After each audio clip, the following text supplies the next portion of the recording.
Yes, y'all. It's Saturday night, so you know we live with another Saturday night Shoot the Breeze. I want to thank everyone who will be here tonight. I don't think anyone's here right now, but everyone who will be here tonight on the panel in the chat, please come one, come all. Anyone, any Black equals African person can join the panel. And you guys make the chat lively. Let's bounce our thoughts and opinions off of one another so that we can have a lively discussion. Still see it. It's still showing me no one's here. Let me see if I could quickly go to YouTube and find my own self. Again, if you're out there hearing my voice, please drop a 1. Let me know that you can hear my voice. Anyway, in the meantime, because my computer is doing that lagging thing right now in the back. So what we'll do is I'll just let you guys know what it is we have in store for you tonight. Oh, okay, so Dorico Cooper is out there. Peace to you, brother, and thanks for your recent donations as well. You guys can also donate. Hit the link pinned to the top of the chat. Dorico Cooper says 1, so he's letting me know that he can hear me. Thank you very much for that. What I'm going to do now is just let you guys in on what we're going to discuss tonight. We're going to discuss Jesse Lee Peterson. Something he said among some white folks, of course. Is he brainwashed or is his statistics verifiable? We're going to look at a scenario of why limit your financial opportunities. We're going to look at a post. This is an interesting one. It says 1 million views and an AI voice and AI art. How did they do this? And that's an interesting question. You see a lot of people are monetizing these AI voices with the AI videos and images. And the question is, how do they do this? We're going to try to answer the question. If you still think what's happening in Palestine doesn't matter to Africans, and lastly, we're going to answer the question, is there any more evidence needed to prove that the FBA ADOS groups are a psyop? So that's what we have in store for you guys tonight. Peace to Dorico Cooper, who's out there. Peace to Oni, who's out there as well. What I'm going to do now is start the show officially. And on the other side of the intro, I will introduce my panelists, as well as drop Shoot the Breeze topic number 1 tonight. So please stay tuned.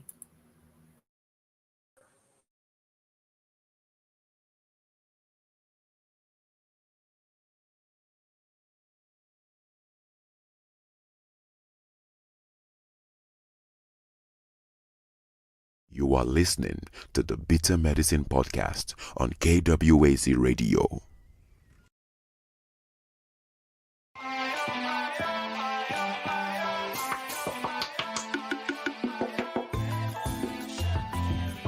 Welcome to the Bitter Medicine Podcast, where it's all about Black empowerment. Our show focuses on Black news and entertainment, arts, science, economics, history, people, and strategies that uplift, empower, and motivate Africans within the diaspora. And now your host, whose favorite color is black, Goku.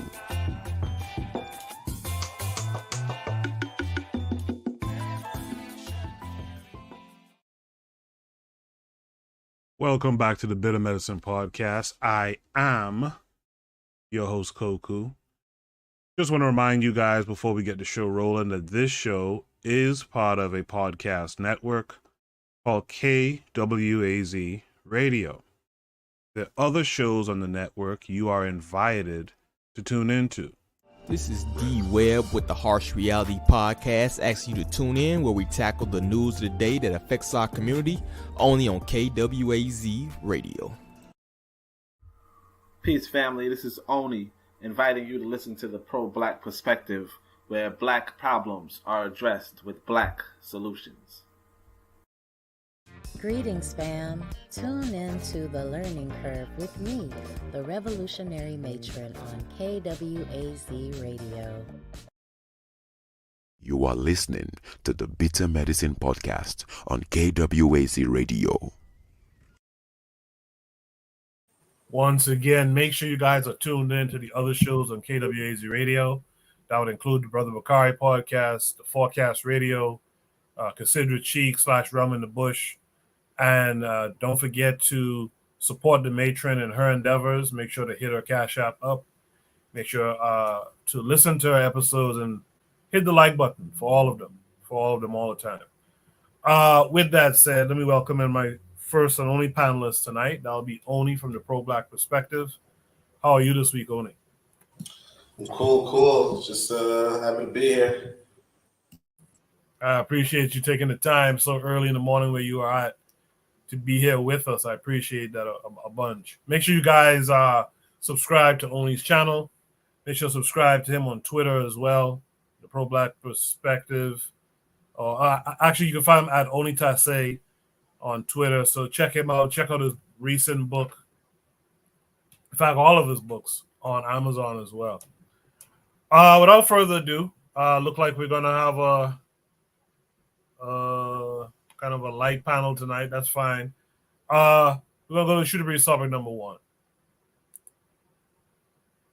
Shoot the Breeze topic number 1 says, is he brainwashed or are his statistics verifiable? This takes us to a link, which takes us to Instagram. And on Instagram, we got a black fella named Jesse Lee Peterson here. We're going to listen to his video twice, and then we will discuss it. White people, they do it right. You think so? Yeah, tell us. Yeah, tell us. Do you think that whites do it right? You know, there's a report that says that white people are becoming the minority in America. And I tremble at that idea because once whites are gone, America will be nothing but hell. Really? Because white people are more innovative and creative and you know, they just want a first class life. So they get educated. Do you think that's an innate quality of whites? Yes. You do? I do. Okay. Because look what happens when the colored people take over. It turned into pure hell. You can't name one city, one state, one that's controlled by the blacks, and you want to go live there.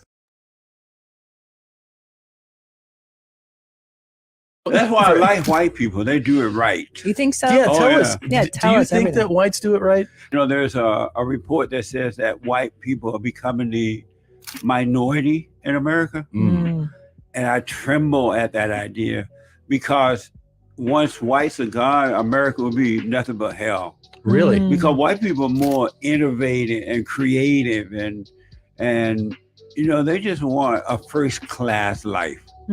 So they get educated. Do you think that's an innate quality of whites? Yes. You do? I do. Okay. Because look what happens when the colored people take over. It turned into pure hell. You can't name one city, one state, one that's controlled by the blacks, and you want to go live there.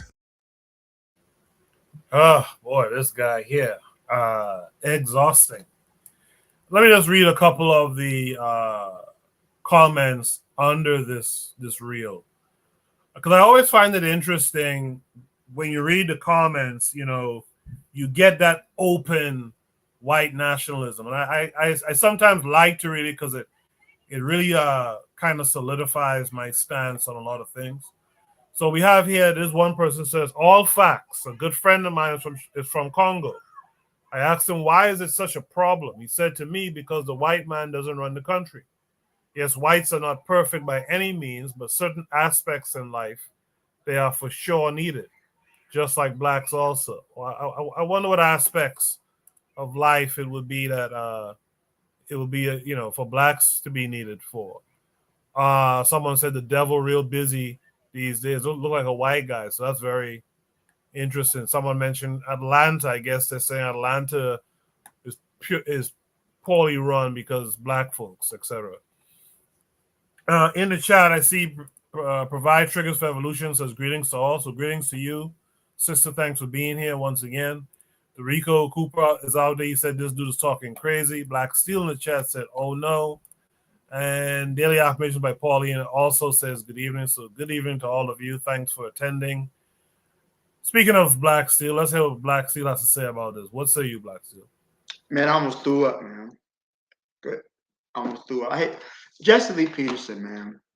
I mean, he's a coon, right? You know, he's not new to this. He's true to this. This is somebody who has expressed multiple times his hatred of black people, of African people. Nothing he said is verifiable. Everything he's talking about, oh, these cities fall apart. Let's do a little history lesson, shall we? Let's go back to the history of white people. And how innovative have white people been?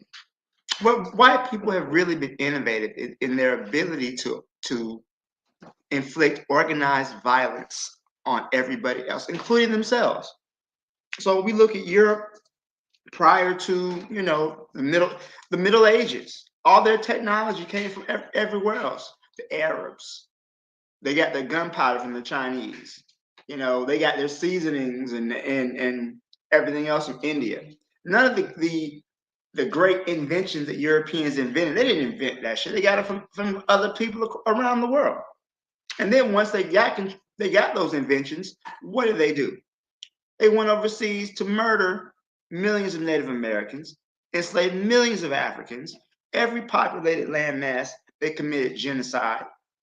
So then now, you know, hundreds of years later, you got the descendants of those people who were enslaved bragging about how innovative white people are and how everything goes to hell when white people aren't in control.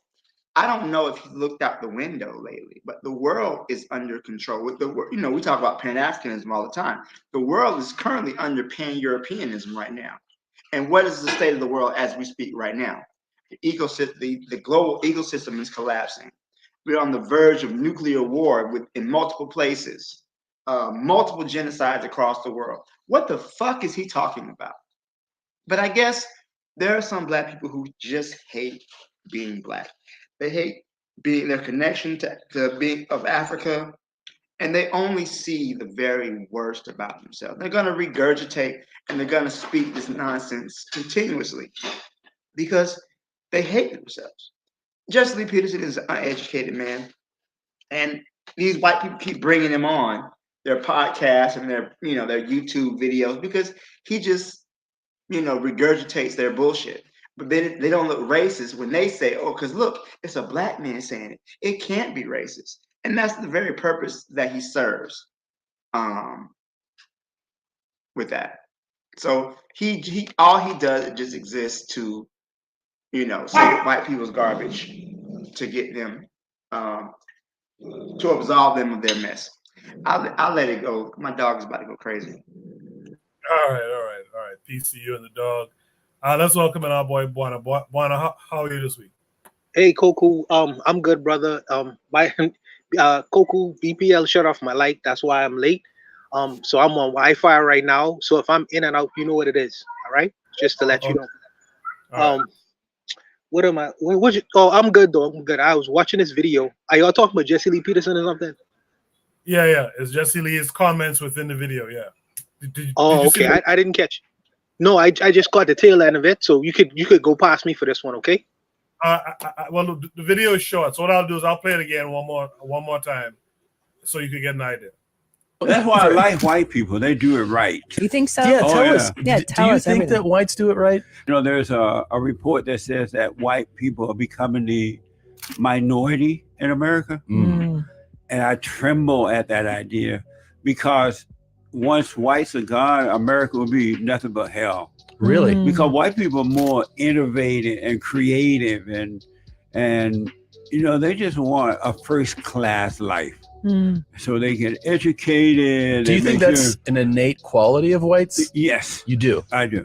Okay. Because look what happens when the colored people take over. It turned into pure hell. You can't name one city, one state, one that's controlled by the blacks, and you want to go live there. All right, Bueno. So there you have it. What are your thoughts on? Jesse. With Jesse Lee Peterson. Jesse Lee Peterson for me has been a puzzle, okay? Because I don't know whether Jesse Lee Peterson is sincere in terms of the things that he says, or he says these things because he understands to stroke the white man's ego and to tell him he is supreme. I'll be able to enrich myself, even from people who wouldn't necessarily even give me money. So Jesse Lee Peterson, with some of the wild comments that he makes, him and Candace Owens as well, by the way. But I think that Candace Owens knows what she is doing. She is doing, but I don't know whether I think he might be as crazy as a fox, because he understands if I say these things and if I appeal to these people's ego and tell all these people that the white man ice is colder, they will give me benefits from it. Even the most racist white supremacists will be inclined to enrich me because I say these kinds of things. Because he is from the South. I think he was saying that he was raised on a plantation. You can't be a black man in America growing up in the South and would have experienced the things that he would have experienced and come out the way that, having this twisted view of the world that he has. Maybe there are people who think like this, because there are people who think like this, like the black man, the white man ISIS called it. They just never really express it. And he's just the type of character who he verbalizes the things that many black people think and believe. So they'll look to him and say, well, he is the bad guy. When in fact, many people we know think like exactly like him, or even worse, where they think in their minds that the white man ice is colder.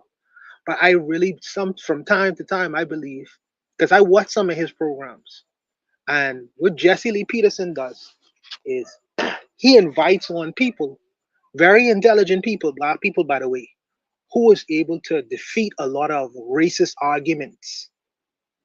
And yes, the majority of his audience is going to take a dim view, a negative view of what some of his guests say, but they hate watch him. They would hate watch his guests, but he puts himself on the side of the antagonist. And I don't know whether he is doing that intentionally or he was doing that just really to kind of like placate a lot of his audience. Throwing them the red meat that they want, but still he gives a space for a lot of revolutionary thought. He had Dr. Umar Johnson on his platform. He had many thinking people, or black thinking people on his platform. And I'm thinking that message will still get out there to the most racist minded in the white person. So, and really he is inviting these people on his show to do these kinds of things. So I really am confused on where he stands politically in his mind, because he could just be as crazy as a fox in the things that he does. So I don't know if it's intentional or it's unintentional in him doing the things that he does, but for me he is just a question in my mind. So I kind of, like I say, I use him as a person to say, well, he's Uncle Tom, whatever. But the reality is, when you break this man down to his core, he is getting the most racist white people in America to enrich himself, to enrich him. You know? I don't know, man. He's just a question in my mind. So I would just leave it there, Koku. You know? I appreciate that, Buana. In the chat, we got Azuliism out there. Derico Cooper Photography says the Congo is a police state because there's $24 trillion and no functional government.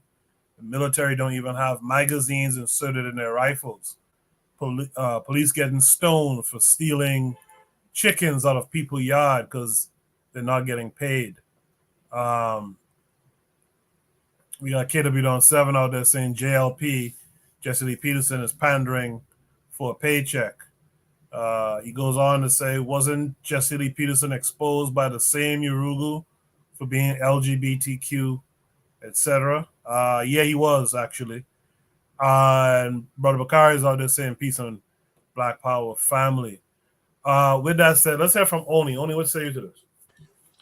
Yeah. So I'm like, I don't even think it's Jesse Lee Peterson playing the white boys. I think the white boys are playing Jesse Lee Peterson. Because who is this guy? What has he done that's so notable that countless people are interviewing him? Or what is he doing that makes him so viral or so worth interviewing that he's on all these platforms, discussing what he's discussing? And why is it that he's only discussing this topic? Right? White people are using him. They found their cash cow. A lot of us, we might say, "Oh no, Jesse Lee Peterson got his cash cow," right? But white folk also like the thing that we tend to, because it's like if you assume white folk already have money, like all white folk already have money, well, all white folk, no white folk need to come up themselves. Then you might be like, well, this black person is using this white person, right? Kind of like if you look at these black artists, right? A lot of times the music promoter is some it's some white person who might have a little bit of bread, right? But they can now use black people to flip that bread, right? Think about the sports, the sports managers, right? You could before you have a sport, like even if you have money before you have a sports team, you're not buying a sports team to enrich a bunch of black folk. You're buying a sports team to enrich yourself. You're trying to flip your money, right? And it's the same with this Jesse Lee Peterson. Sure, like in essence, and I'm not saying he's an athlete, right? But in essence, he's one of those athletes who can be turned into a cash cow, right? Because I'm listening to this lecture and I'm just like, I don't understand why we're listening to Jesse Lee Peterson. But you see, this white boy gets you to listen to, generally here, this white boy gets us to listen to Jesse Lee Peterson. And he gets us to listen to him praise white folk. And he sits there and he acts like, yo, this guy is a little more radical than I am. But listen to what he's saying. He's making coherent arguments on my behalf, right? And I don't even gotta say them. And now what I'm trying to do, which is I'm trying to recruit white folk into thinking, along the lines of this, like destroying and killing black folk on the streets. Okay, I'm trying to get white folk to thinking, about white power and white pride, and that's worth the little pennies I'm giving Jesse. There's a lot of white folk who are on the fence about white nationalism, who don't want to talk about white nationalism, very discouraged, But there's a large investment of white folk trying to get people into that field, whether it's because, they can get, Donald Trump reelected, whether it's because they can get the Republicans reelected, right? For a long, long time, there was a website called Stormfront, and that was shut down. There was this, there was so on and so forth. There was this huge element of people we call white supremacists. Well, I don't call them, but you know what I'm saying. There's a huge element of people who have an agenda for turning white people, like basically recruiting white people for the Klan. And it's very underground. It's very difficult to do openly. But here you got this black guy, okay, who doesn't understand, or who's willing to sell his people for $1, sell his people down the river, sell his people down for $1, and he makes that recruitment that much easier. Because his last argument of, because even like the question, whoever's asking the question, is he brainwashed or are his statistics verifiable?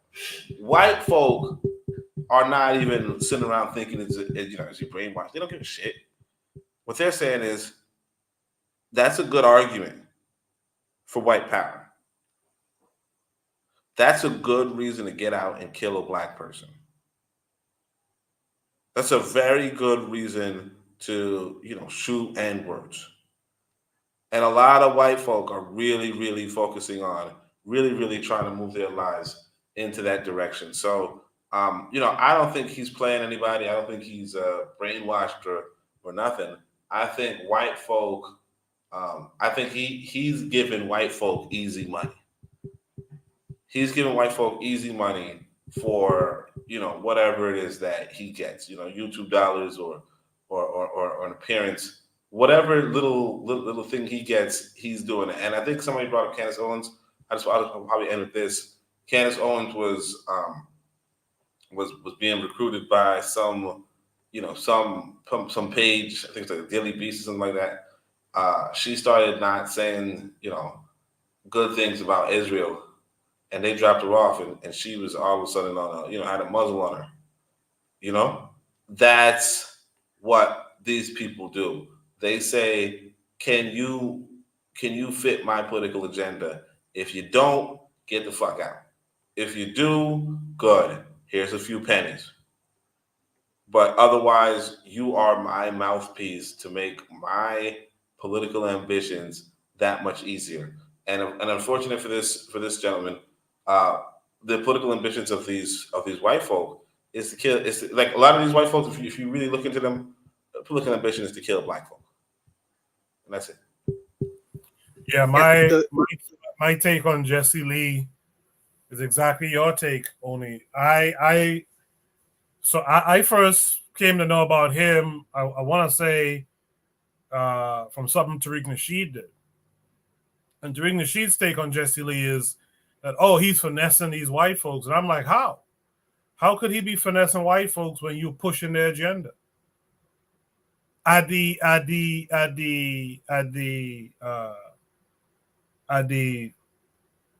hurting of your own people.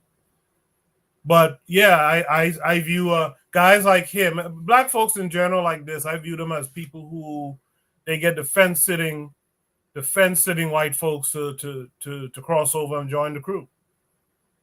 Man, even this black guy is saying these black people ain't shit. So why would I think any differently? Go ahead, Warner. No, I think that Jesse Lee Peterson is telling white folks exactly what they believe before he was to ever say it. He is just verbalizing it. He's a black-faced person verbalizing it. And Jesse Lee Peterson is a presentation of a greater problem. Because before Jesse Lee Peterson was espousing the ideas that he had, there are many non-white people who actually believe the things that he is verbalizing. Not only white folks. He is just making a profit out of it by stroking the egos of white folks. But there are many non-white people who have the beliefs and ideas that he has. And the problem is, let's deal with the content. Jesse Lee Peterson in this content, this dialogue, and this particular prompt said that the comforts that he enjoys right now, it was solely because of the white man experience. Without that experience, without them being involved, without them having a say-so, if you take away their influence, then the society would then denigrate into a Mad Max situation, just out of chaos. There are many people who believe these things. Many people, non-white people, who actually believe these things. Without the white man, America, not only America, let's scratch that. The Western world believes that the West, as it currently exists right now, was solely due to the ingenuity and the innovativeness of the white man. That is not true history.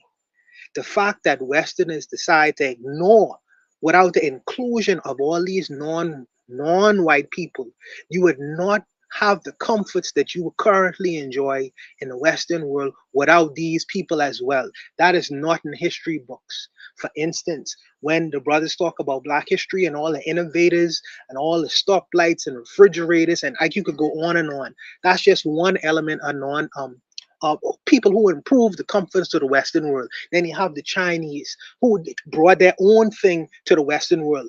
And then you have the Mexicans. All these people are inclusive. Without these people, then the world, in this part of the world, will look like a third world country. It would look like a third world country. It's because of the inclusion, the allowed inclusion of all these people.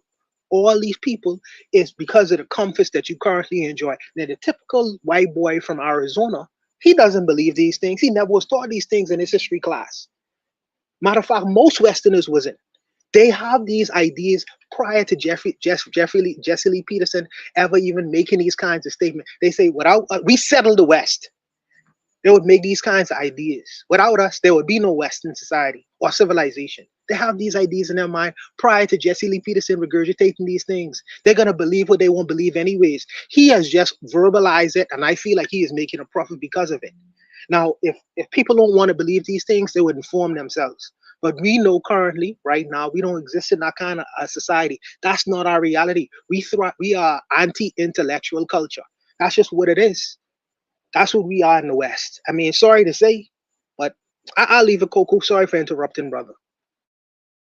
No problem. In the chat, Kofi the Black Critic is out there. He said Jesse is a fraud. He's a conservative gay pastor. Let's welcome in our boy, our brother Bakari this week. Bakari, how are you this week? I'm good, man. What's going on? How y'all doing? Can you hear me? Good. Yes, sir. Thanks for coming through. Peace to y'all. Peace to the chat. Look, I didn't even hear what Jesse Lee Peterson said. But the only thing I can say is I do agree with what Oni said when he said white folks are using. Then I heard Koku piggyback on it when he said white folks are using Jesse Lee Peterson. Because if you think about white people are the greatest race baiters. I used to always say what they said is race baiting. They used to say about black folks. But white people are the greatest race baiters. And they always use black folks to get involved, to push their agenda, to push what they want to be popular. Like, so I'm going to give you an example, right? You know, I use sports to analyze, to compare to life. We can go back to college basketball when everybody was talking about Caitlin Clark. And black folk was getting mad because they wasn't talking about Angel Reese. And they wasn't talking about the coach from South Carolina. Lo and behold, black people were so mad when Iowa played LSU. 12 million people tuned into the game. White people always use us to build up their stuff. Yes, of course, Jesse Lee Peterson, he's cooning for capital. But he's not using them. He's actually being used. And I don't see how anyone can say, that sounds like our boy saying Candace Owens using white folk. You know, I want to be on the panel. He say that too. No, they're not. They're being used by white folks to push white people agenda, to do what white people want to be done, to race bait, as they call it, because they are the greatest race baiters. And in the process of them race baiting, they always, like I said, they always get what they want out of that deal from black folks. They race bait, black folks argue, and black folks forget about black folk. We'll forget about black things. We'll forget about black things to support white folks. White folks have the uncanny ability that when they do race bait, to make black people extremely loyal to one white person or another. Because now all it take is what the woman, that old white wench name, who did the Brown Eye, Blue Eye project. So then all of a sudden she has become some black people hero. Jane Elliott, that's the old white wench name, Jane Elliott. So then look how black people gravitate to her. A lot of black people gravitate to her. Man, all that is a plan. All that is a scheme, is a scam, and we are the ones constantly being played. And you know, I'm to a point sometimes where I think black people enjoy being played. It sounds crazy, but it's like we enjoy being scammed. It's like we enjoy being hustled, because if we're not scammed and hustled, we don't have nothing to complain about. So, but that's something that's something different. I ain't even go down that road right now. But yeah, they're using Jesse Lee Peterson because we'll always be in this game, in this race game, for the most part, black people, we are always being used, and we constantly fall for it. We fall for it over and over and over. You can go back even with Cat Williams with the conspiratorial thing on Shannon Sharp. That was, if you look and see what he did, that's what he did. Who did he crap on? He crapped on a whole lot of black people. Oh, and that's so true. Now, if he had been white, black folk would have been mad, been so true, and white folks won't let him in, blase, blase, and he blamed black people. But since that, bam, now he got him 2 Netflix specials. Since then, they both suck. But since then, and once again, who was being used? It was black folks being used, because we, as a group of people, we are extremely naive and gullible. We don't think. A lot of the time, we don't think of the pressure. We don't listen. I tell people, listening is an art. We don't listen to the whole thing, but that is something completely different too. I ain't going down that rabbit hole right now. But yes, I agree with her on it. And then when Koku piggybacked on it, yes, Jesse Lee Peterson is being used. On that, I yield the mic. I appreciate that, Bakari. Well stated stuff. Does anyone want to comment to anything they heard or read? I want to comment, because I disagree with them statements. Well, some of them, because yes, black people like to be gone. Yes, they like, for instance, no, I even go get in for instance. Jesse Lee Peterson is also cornering white folks as well into telling these people that they are supreme, that they have done, they could do no wrong, that they are perfect. It's almost like it's almost like going on a racing track and telling the white boy he is the greatest when he about to run against Usain Bolt. The facts may not bear it out. But we won't have this belief, just to have this belief. And if I give you $50,000, I'll pay for you to stroke my ego, even though the facts don't bear it out, because I want to feel good. And he is going in a campaign and telling white folks that they are the greatest thing since sliced bread, when the facts don't bear these things out. It's not the reality of the world.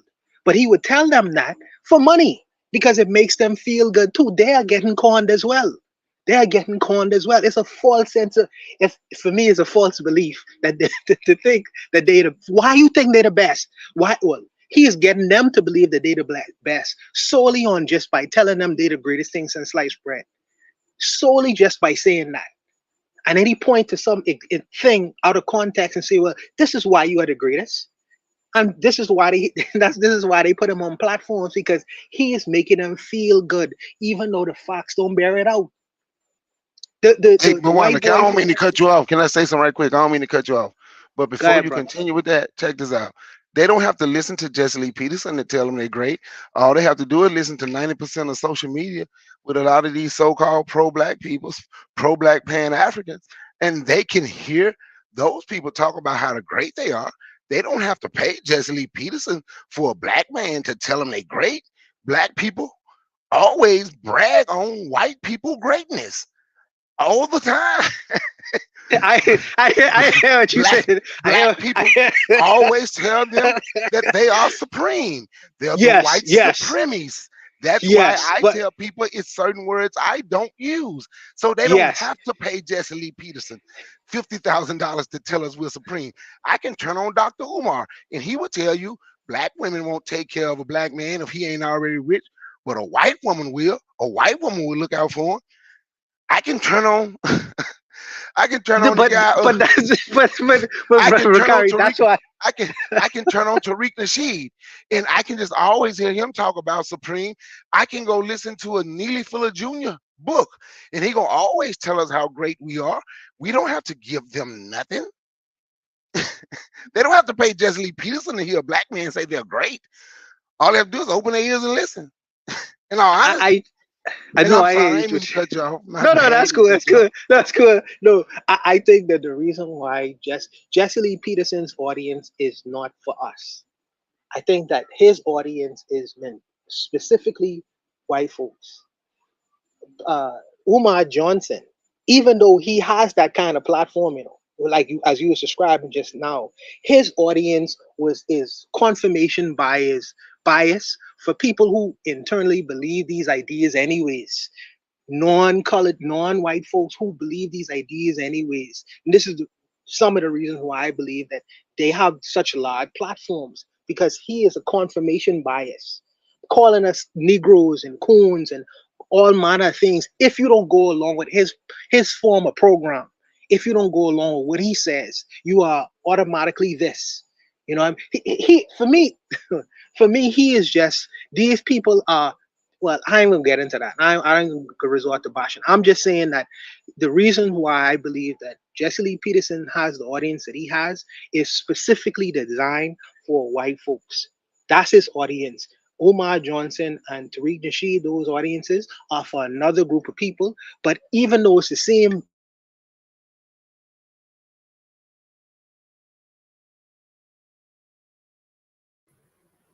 confirmation biases for people who still believe these ideas anyways. That's why I believe that they're so popular from time to time. But these are my opinions about the world, and I could be very wrong. But Juana, you are correct. You are correct. I can agree. You are correct. They have different type of audience. So even with that different type of audience,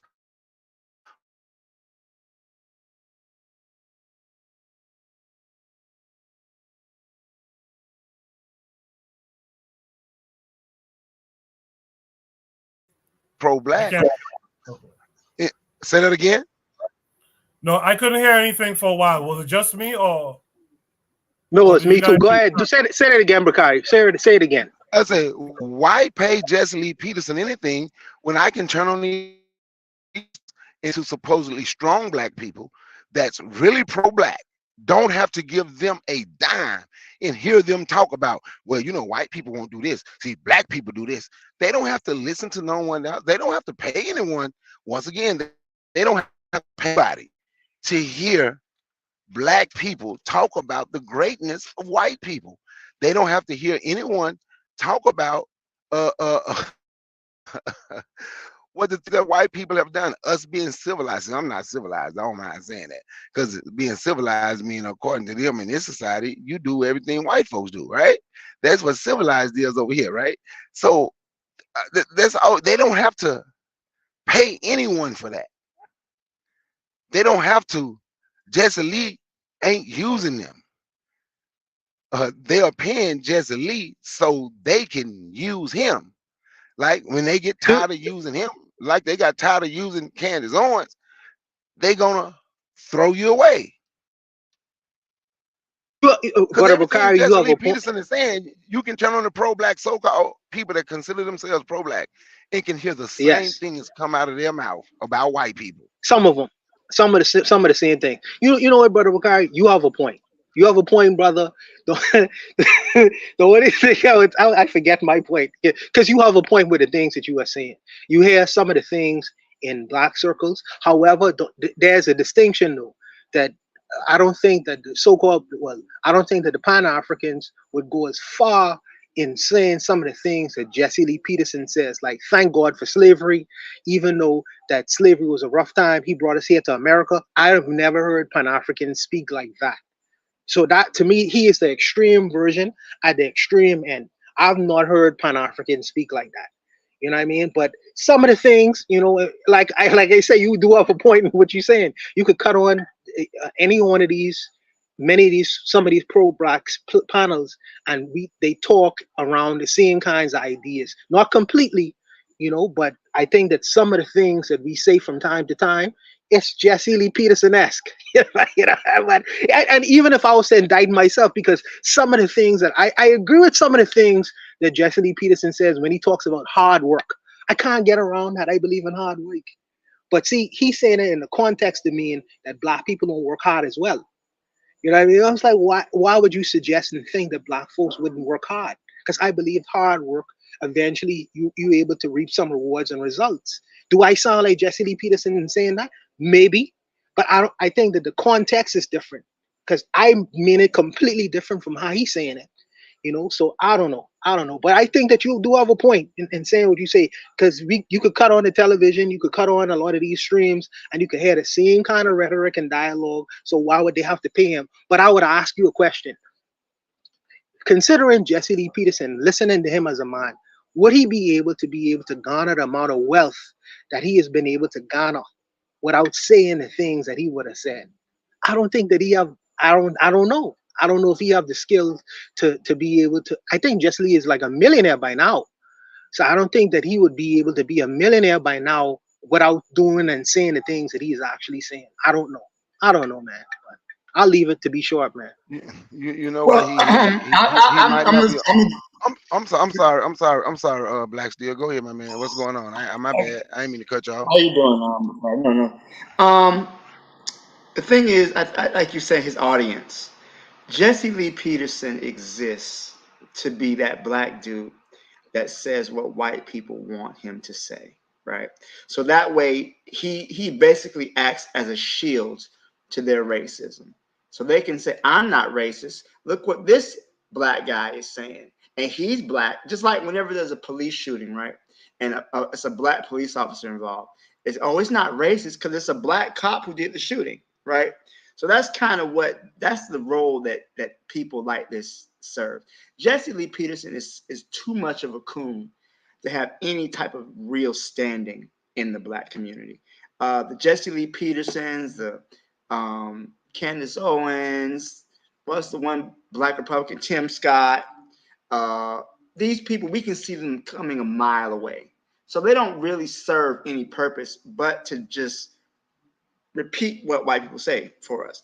So the ones we really got to worry about are the ones that sneak under the radar, right?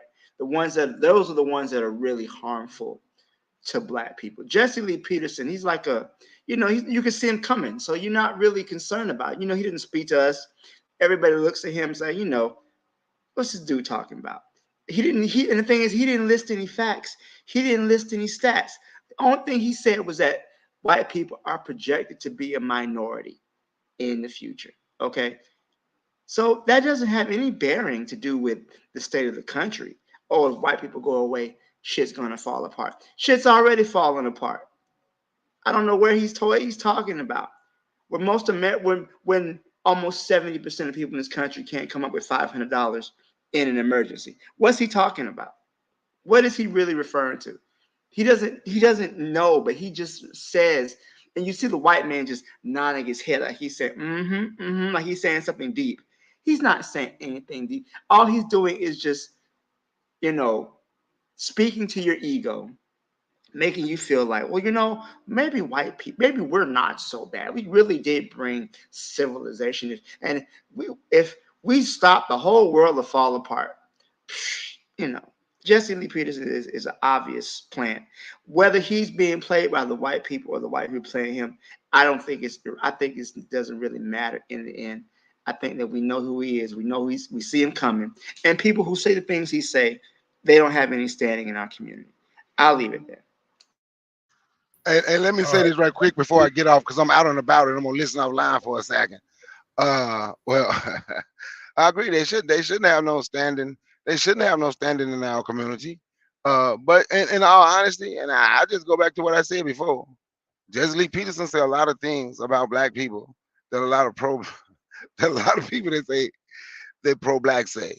And I'm going to say this is part of the reason I always say, and I know people don't like when I say, because I don't believe in white supremacy. White supremacy is a belief. But I also believe that there's power in words. Like, I believe black people have internalized that white people are supreme. That's why they say it so much. That's why it's always talked about so much. It's belief. They believe they are greater and should be in charge. So, and I'm going to show you what I mean when I say black people have internalized it. If you look up their definition say it's a belief. So if it's a belief, that means I don't have to believe it. And when I say I don't believe it, black people will give me a 30-minute lecture on why I should believe it. And I just say, I don't believe it. So a lot of things that he say, a lot of black folks say, but I think we just need to be careful of words that we use. We need to be careful of always putting other people on a pedestal, even to the point, because like I said, I didn't listen to the thing, but I heard Black Steel say, he said, white people coming to minority. Booyah. That's most definitely a pro-black statement there on social media. See, they becoming a minority. They ain't even having babies. When I tell people, if you look up the numbers, white people are they average what is it, 1.25 children. In black families today is averaging 1.5. So who are they becoming a minority to? They are not becoming a minority to black people. So now black people is grouping themselves with Asians and East Indians and Arabs and everybody else. So they can say white people. That's, I didn't even know Jesse Lee Peterson said that. That's most definitely the pro-black, social media pro-black stance. White people is becoming a minority. So they say a lot of the same thing. They say a lot of the same stuff. That's why I say I think that, but like you said, Black Steel, it doesn't make a difference because he don't have a standing in our community. People like Candace Owens, they shouldn't have no standing in our community. But on that note, man, I'm gonna listen offline for a minute because I'm out and about. I'll be back in a little while. Thank you for letting me speak, and peace to everybody. No, thank you for coming through. I appreciate you. If there's no last thoughts on this prompt, let's go to Shooter Breeze topic number 2. Shooter Breeze topic number 2 says, why limit your financial opportunities? This came with a link that's taking us to YouTube again. It's taking us to a YouTube short. I'll play it a couple of times, make sure we get the message, and then we'll discuss it. Not the draw of why I left. I was paid very, very well. I was promoted almost every 2 years. I was one of the youngest senior vice presidents and probably one of the few melanated ones. But I had a bigger calling to do something in the motherland. I came to Ghana with a vision to really build something that would be my own rather than work in a corporate structure. A lot of us in the diaspora, we're selling ourselves short. We make it look like Africa is so far and displaced and whatnot. But there's so many foreign people that are here, living here. They're here to stay and they're not going anywhere because the opportunities abound. Everybody's my ecosystem. I've got friends here. They're not from here. Indian, Japanese, Chinese, Turkish. They're earning hundreds of thousands to millions of dollars monthly, not yearly. They have looked at little opportunities and just if we could be transparent, base and bonus the year you're leaving. 7 figures. My pay and my salary was earning it at the time was crazy to me. It was unbelievable. That was really not the draw of why I left. I was paid very, very well. I was promoted almost every 2 years. I was one of the youngest senior vice presidents and probably one of the few melanated ones. But I had a bigger calling to do something in the motherland. I came to Ghana with a vision to really build something that would be my own rather than work in a corporate structure. A lot of us in the diaspora, we're selling ourselves short. We make it look like Africa is so far and displaced and whatnot. But there's so many foreign people that are here, living here. They're here to stay and they're not going anywhere because the opportunities abound. Everybody's my ecosystem. I've got friends here. They're not from here. Indian, Japanese, Chinese, Turkish. They're earning hundreds of thousands to millions of dollars monthly, not yearly. They have looked at little opportunities and just if we could be transparent. All right, I think we were able to get that. Let me just peep what some of the comments are like on this short video on YouTube. Someone named Terry Johnson says, most Americans have preconceived notions about Africa. We spent 3 weeks in Africa and oh my God, Americans, especially Black Americans, are really missing out on something special. It wasn't at all what I thought. We're so brainwashed by media and people in general. Go see and do for yourself because you will be amazed at the culture and the amazing spirit of empowerment. You don't even think about the color of someone's skin. Well, I knew that was coming up based on the seemingly color of this person's avatar. Wow, my people work hard and are the real entrepreneurs. Can't wait to visit again. Someone says we need a travel guide for Ghana. Someone says I'm interested. So a couple of positive comments under this video. Let's hear what the panelists have to say. And I'll be interested to hear what you guys in the chat have to say.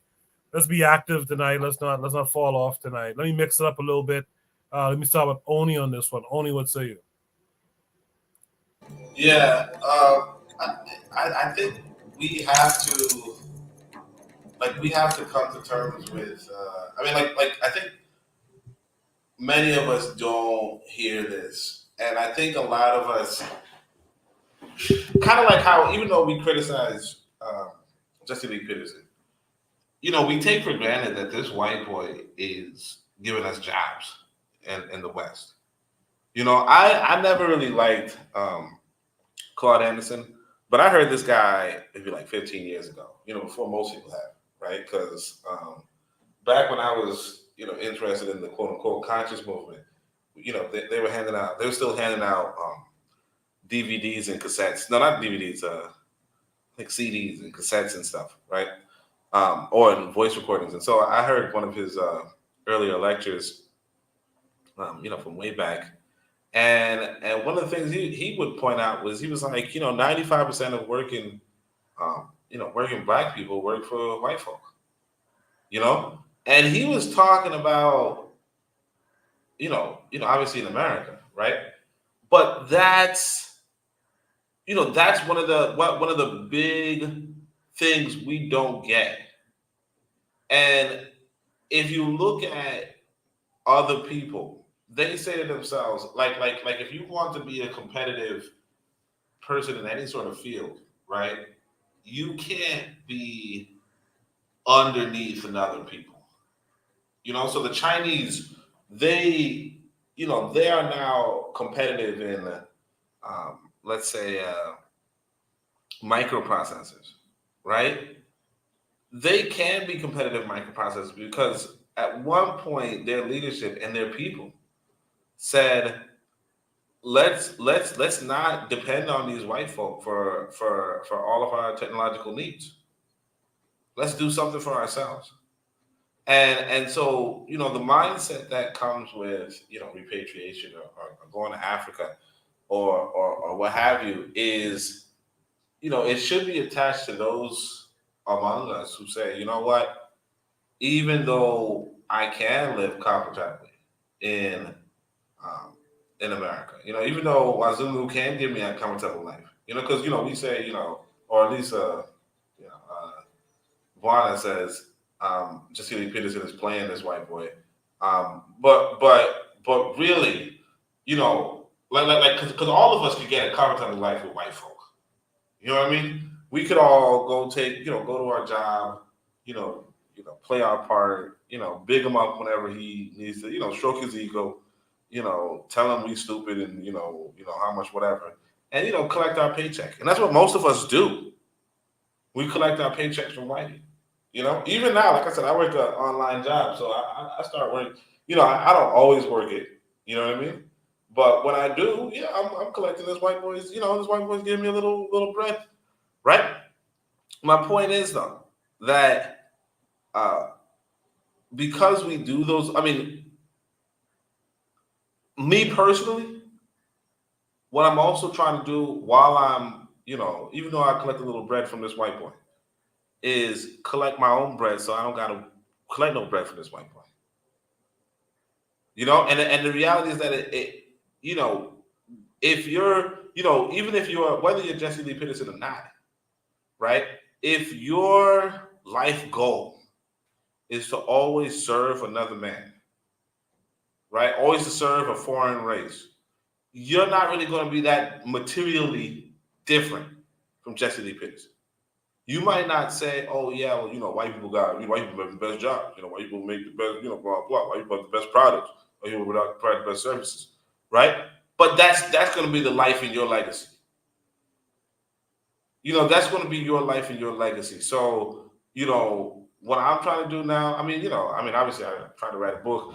That ain't going to go that well, but but what I'm trying to do now is, you know, I'm gonna see if I can open a restaurant, and you know, whether it goes good or bad, I like another restaurant, I know, but whether it goes good or bad, what I want, like at the end of the day, that's what people should do.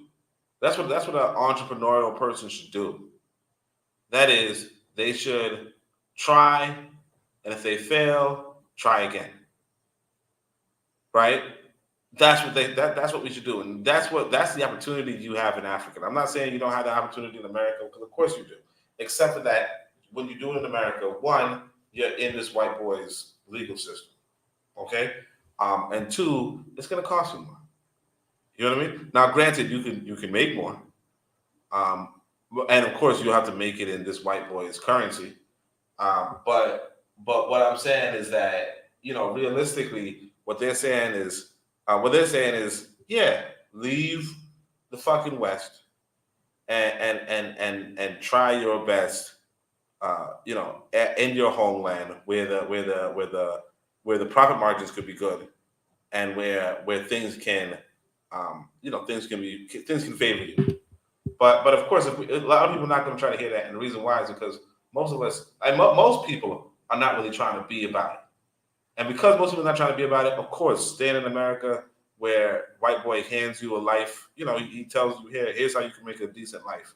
And it's really indecent, but a lot of us believe this is how you do it. Because we live in the West where the white boy, you know, lays out the thing and just says, just follow my rules, follow my laws, and you'll be all right. Yeah, a lot of people are going to go for that, but that's why I personally I speak towards those who say, well, how can we become a superpower? How can we become a superpower? Because whatever this brother's doing inside of Africa, where he flipped his money, right? That's how Africa can start standing up. Otherwise, you know, you're not going to be China, you're not going to be Russia, you're not going to be wherever. You're going to be, you know, you're going to be basically where you are. And that's it. Appreciate that, Oni. You made some good points in there too. I really appreciate that. Let's start from Black Steel next. Black Steel, why limit your financial opportunities? What say you about the video? So, looking at this video, I gotta be honest. People limit their financial opportunity because they don't really have the opportunities that they think they do. Sometimes people lack marketable skills. I'm very much in support of people, you know, taking the initiative, especially when people, you know, go to African people from that diaspora, return home, and to create a service or, you know, make themselves useful to the continent and to further, you know, uplift African people, because we need that. That's something that's important. My only thing is that I really don't like the framing that Africans within the diaspora don't go back to Africa because they don't want to, right? It really, or they're lazy, they don't want to take advantage of the opportunities there. Black people throughout the diaspora are poor, right? It takes time, it takes effort. This man looks to be a businessman. He was already involved in business before he decided to go to Africa. So he was already doing that work, right? It's a different matter for somebody who doesn't have that type of education, that type of energy. That's my only thing. I don't like the finger wagging. I don't like the browbeating. You should do this and you should do that. If you're not doing this, it's your fault. I don't like that.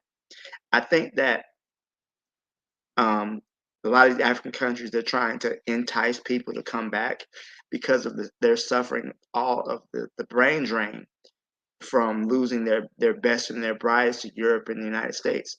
And they're trying to, you know, rebuild that base to help create wealth in their countries. I think they got to work on that infrastructure first. But again, I think it's a good idea, but I don't like the finger wagging. To me, it seems as though, you know, the mentality is that, hey, you know, you guys aren't doing this because something's wrong with us. So, you know, I don't like that, because we go through a lot of stuff, just being Black in the society. So I'll leave it there. But again, I think it's a good idea. I just don't like the finger wagging. I appreciate that, Black Steel. I do appreciate you pointing out the hardships there are for Africans in the West too. I think sometimes in our analysis of it, of repatriation and stuff, we don't include that too, you know. So I do appreciate you bringing that up. With that said, let's go to Buana. Buana, you heard everything everyone else had to say. The chat is kind of quiet. I don't know why, but you heard everything everyone else had to say. What say you to it? No, I think I've heard the both sides. I've heard Oni's perspective as more of on a business person, and I've heard Black Steel's perspective in looking at the society at large itself, looking at the community itself, and understanding that the community may not necessarily be wealthy. So you have to reach people where they are. And I've seen, and I've lived on both fronts as well, by the way. Let me say that too. But what I would say is, for people with certain skills, even a broke man, let me not say a broke man, a man who makes a low wage, hotel worker, construction worker, a nurse, a maid, things like that. Yes, your bills are very high, especially in these Western economies. Yes, yes, they are. But don't let the system solely turn you into a consumer. Because if the system solely turns you into a consumer, then you're gonna go out as a consumer. It is what it is. I mean, if we have the culture, let's say even if a small culture, let me deal with the church. The church says give to the Lord 10%, and most of our mothers and grandmothers ensured that they would at least give to the church 10% of the monies that they were earned, even though they know they had to pay bills and ensure the family security and make sure the children are eating, etc., etc., etc. They would have made sure to get and give that 10% to the Lord. All of us here as men, yes, if our grannies could do it, we could do it too. But our 10% shouldn't be going to the church.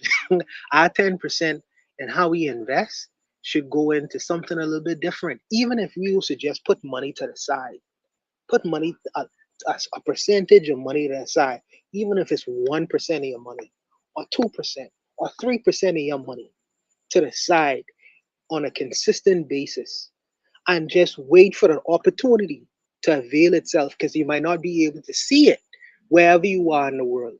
Wherever you are, if you're in the third world country, you wait for an opportunity to come along where you could say, I could put my money here, my little bit of money here, and my little bit of money, I'll calculate to something more so in a month or in a year or in 2 years. If you in a third world country, if you in the Western world, if you in the Americas or Canada, you put your little 10% of your earnings, you put, or a smaller percentage, you put that in one of these Fortune 500 companies that they always running on about in the S&P. You know, they have vehicles right now where you can make limited investments, and there's $100, $50 for some people, $20 in a month or in the week. Small amounts of money. You know, not big amounts of money. And at the end of the day, these things have a cumulative value to it after a while. It can't just all be spent on consumer products or services. It can't all be spent to that. Not 100% of your earnings. Not 100% of your earnings. To me, that is a culture that we should at least lighten up on, in terms of how we look at money and how we look at investing and how we look at what we get back, because we're working so hard and not to reap no reward from that at the end of the day to me is savage. It's savage. So I say do it, even if it's a little bit of investment. I wouldn't ask a poor man to invest all his earnings, but 5% of your earnings, put into the side and waiting for a good opportunity to present itself, and then putting it into a good opportunity where it can accumulate into something more than it was before. Because the banks are going to cheat you. If you put your banks in a savings account, that's 0.00175. You will never see that interest develop in 7 to 25 years. You know? So I would say that, you know, look for small opportunities that could have present itself for a poor man, for a man without means. A little bit of the monies that you can make, but for the businessmen out there, for the people who are in business, big business, people who are making a little bit more money, you know, at the end of the game, I would say I would say diversify your investments. Look at opportunities not only in the country that you exist in, but other places as well. If you could do it, if you could do it, don't limit yourself to just the country that you're in. The world is globalized right now, and you have to look around, because if other nations and other peoples of the world going wherever they need to go to get that bread, so should you as well. We are in a competition, and in a competition, it's the winner who gets the spoils. You know what I mean? So if it means me having to go into places that I never ventured into before to try to find good financial opportunities for myself, why not? Why wouldn't I put myself in that advantageous position? Of course I would. Of course I would, if I have the means to do it.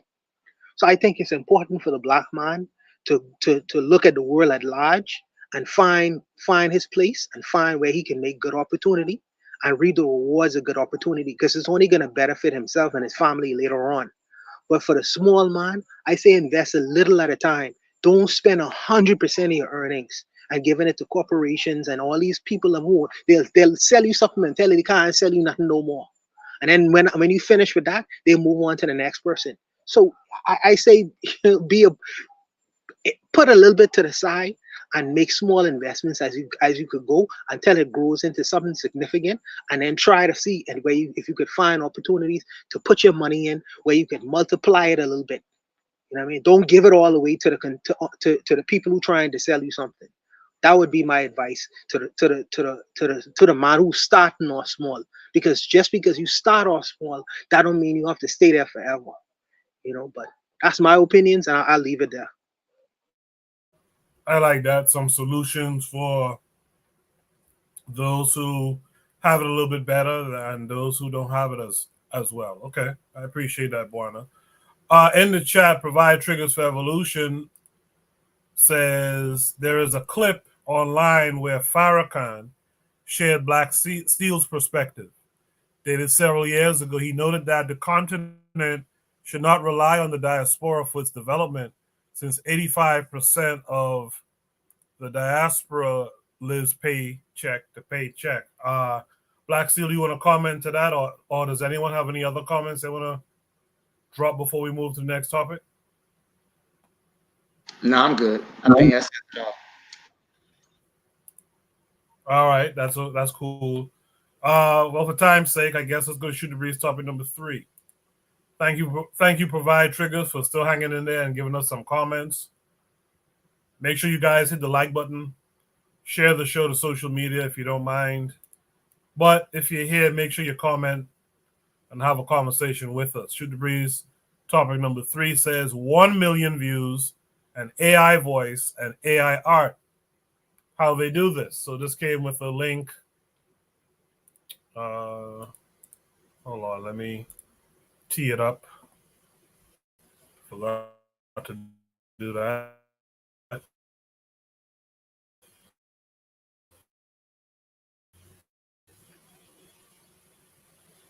This comes with a link in a little bit, so just bear with me.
If not, we'll have to skip the topic if the link doesn't work still.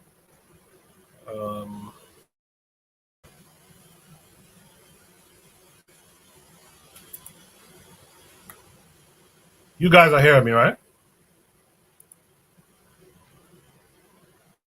I can hear you just fine, Coco. Yeah, I can hear you.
All right, my computer's doing all sorts of stuff now. Can you guys hear me? I can hear you. I can hear you. I can hear you too. Okay. I don't know what's up in my computer right now. It looks like I have the video up now, so I'll share it with you guys. I apologize for all of the sudden issues here. I don't know why that is. Let me share my screen. Okay, so we'll watch the video and then we'll discuss it. Named Iyabo. In this village, a woman's beauty was defined by how slender her waist was. The slimmer a woman's waist, the more attractive she was considered by the men. When Iyabo was a little girl, she had a normal weight just like every other girl her age. However, as she grew older, she developed an uncontrollable eating habit. There was no portion of food that Iyabo could not finish. She would clear her plate in no time, no matter how much food she was served. It was not long before she became the fattest lady in the entire village of Owo-Oke. As Iyabo gained more and more weight, all the men in the village stopped admiring her or even asking her out on dates. One by one, all her female friends got married, leaving only the fat Iyabo still living in her father's house, growing older with each passing day. Her father, Mr. Shogun, became very worried that his daughter would never find a husband. Iyabo's younger sisters had all gotten married and were living happily with their husbands. Only Iyabo was left behind, still single and unmarried. This weighed heavily on Mr. Shogun's mind. As the caring father that he was, he took it upon himself to look for a suitable husband for his daughter Iyabo before it was too late. One day, Mr. Shogun heard that the son of one of his good friends, a young man named Tayo, who had just returned to the village after living in the city for many years, was looking to take a wife. Excited at this golden opportunity, Mr. Shogun quickly told his friend all about his daughter Iyabo. A date was fixed for Tayo to come and meet Iyabo with the intent of possibly marrying her. When Iyabo heard about the potential husband visiting, she was overjoyed. Could this finally be her chance to get married, like all her friends and sisters? The night before Tayo's visit, the excited Iyabo spent hours dressing and grooming herself beautifully in preparation to meet her would-be husband. The next day, Tayo arrived at Iyabo's family compound. But as soon as he set his eyes on the very fat Iyabo, his face fell in disappointment. This was clearly not the beautiful woman he had imagined marrying. "I cannot marry this mountain of a woman," Tayo said rudely. staring at Iyabo's large body in disgust. Without another word, he turned and left the compound. Iyabo was utterly heartbroken. All the joy and excitement she had felt moments ago faded away instantly. She went back to her room, locked the door, and cried uncontrollably for days. I will die single and alone. No man will ever want to marry me, she cried over and over again. After spending days cooped up crying in her room, Iyabo finally got tired of hiding away and feeling depressed. There had to be a solution to her problem, she thought. She knew exactly where to turn. She would visit the great river goddess. Iyabo left the house and walked through the village until she reached the river's edge. Taking a deep breath, she called out in a loud voice, Great river goddess, please hear my call and comfort. I am in dire need of your assistance. As if by magic, the river surface began to bubble and churn. Then an incredibly beautiful woman with shining blue skin emerged from the churning waters. It was the river goddess herself. What can I do for you, young lady? The river goddess asked. Please, great goddess, make me slim and beautiful like the other ladies my age. Iyabo pleaded, tears filling her eyes again. All the men in the village have rejected me because of my body size. All my friends are married, and here I am, still unwanted and alone. Please help me become slim so I can find a husband to marry me, I beg of you. The river goddess regarded Iyabo with a look of pity and understanding. My dear, you are beautiful just the way you are. You must learn to love yourself, despite what others may think. However, I will assist you. Before the next market day, you will find a man who will love you, cherish you, and take you as his wife. This I promise. Iyabo thought about what the river goddess had said. The promise of finally finding a husband was thrilling, but this was not enough for Iyabo anymore. Her face hardened with hatred and anger. First, she began, I want all the men in this village that rejected and humiliated me all these years to suffer. I want them to pay for all the pain that they put me through with their cruel words and look of disgust. The river goddess was silent for a moment. Then she simply said, It is done. Your wish is granted. The next morning, a great confusion broke out in the village of Owo-Oke. All the men awoke to find their manhoods had completely vanished overnight. No explanation could be found for why their male organs had mysteriously disappeared. Panicked, the men rushed to consult the village juju priest, a man considered to have great mystical powers and knowledge of the spirit world. It was he who gave the men the shocking answer for their plight after consulting his oracle. It is Iyabo, the fat woman, who has taken away all your manholes as an act of revenge for the humiliation and rejection she had suffered at your hands for so many years, the juju priest proclaimed. The only way for your manholes to be restored is for every man to sleep with Iyabo. Until then, you all will remain as you are, incomplete men. A collective groan went through the crowd of men as they realized their fate. The juju priest's words were absolute.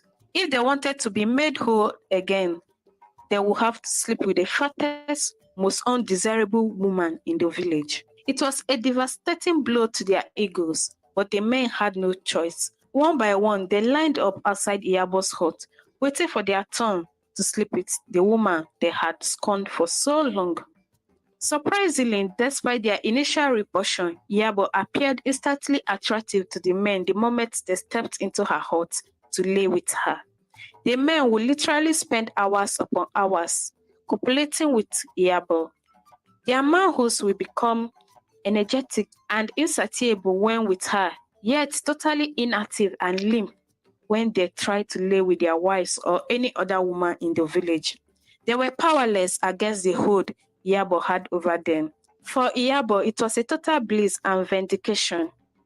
This was everything she had always dreamed about, to be desired by every man, to be seen as the most beautiful and lusted after woman in the village instead of a fat, undesirable one. The wives tried everything to lure their husbands back, even threatening to leave them. But the men simply could not pull themselves away from Iyabo's intoxicating and bewitching spell. After many days of torment, the fed-up wives finally went to the juju priest, demanding that he must find a way to break their husbands free from Iyabo's curse and restore their manhood once and for all.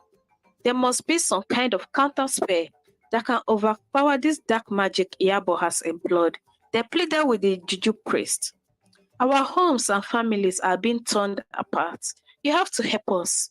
The juju priest, taking pity on these women, cast his bones and consulted his mystical oracle once more. After several long moments and some wiggling of his nose, he finally spoke. Yes, there is a way to break this curse over your husbands, he said. You must take this pot that possesses ancient magic. He handed the wives a small pot. Spray the contents around Iyabo's hut, and she will fall into a deep sleep. Then chant this counter curse phrase I will teach you. The spell over your men will be dissolved. Their manhoods and ability to desire other women will instantly be restored. The wives crushed the pot in their hands, like it was the most precious jewel in the world. They quickly learned the counter curse phrase from the juju priest, thanking him for his help. That night, while the men were once again in Iyabo's hut, the wives set their plan into motion. Under the darkness, they crept into Iyabo's compound silently. With steady hands, the wives carefully spread the white border in the pot around Iyabo's hut. Inside, Iyabo lay in the center of the hut, on a mat, deep asleep, surrounded by the slumbering body of their husbands and lover. Then quickly they chanted the ancient counter curse phrase 3 times, just as the juju priest had instructed. At first, nothing seemed to happen. But then the men woke up, shaking their heads as if waking from a trance.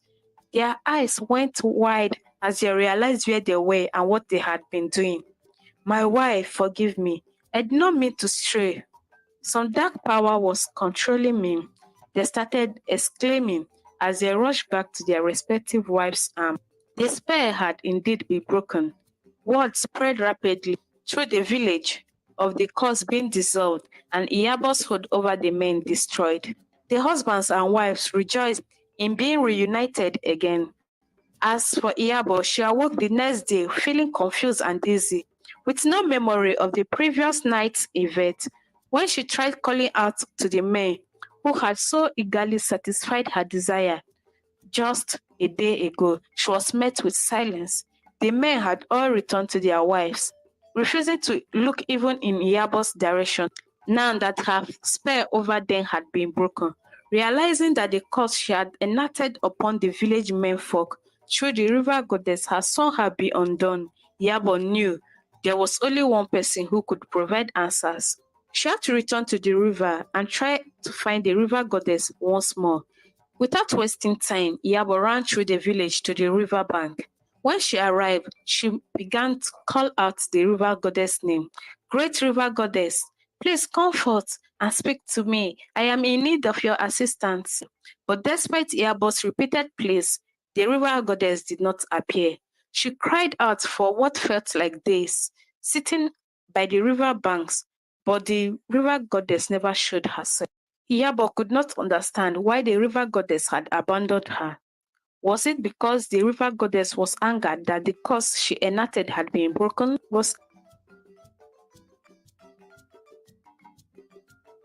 her wish for all the men to desire her instead of finding a husband she had always wanted? As the days turned into weeks, Iyabo was forced to accept the harsh reality. The river goddess will never appear to her again. The bitterly disappointed and heartbroken woman had no choice but to return to her village with no answer and no prospect of ever finding a husband. Iyabo realized too late that she should have stuck to her initial wish to simply find a husband rather than bewitch lust. Her moment of vengeance and her greed for more had cost her the chance at a real loving marriage that the river goddess seemed to have been offering. And so it was that for the rest of her days, Iyabo lived out her life as the village's loneliest fat woman. The story of Iyabo is a morality tale. It is an example of how destructive anger, greed, and obsession over societal beauty standards could be if left to fester on one's heart. Though Iyabo was a victim of cruelty for years due to her body size and shape, her lashing out in such a spiteful way brought her no true happiness or fulfillment in the end. The lesson from this story can be found in the book of Proverbs, chapter 4, verse. All right, we will ignore the book of Proverbs stuff.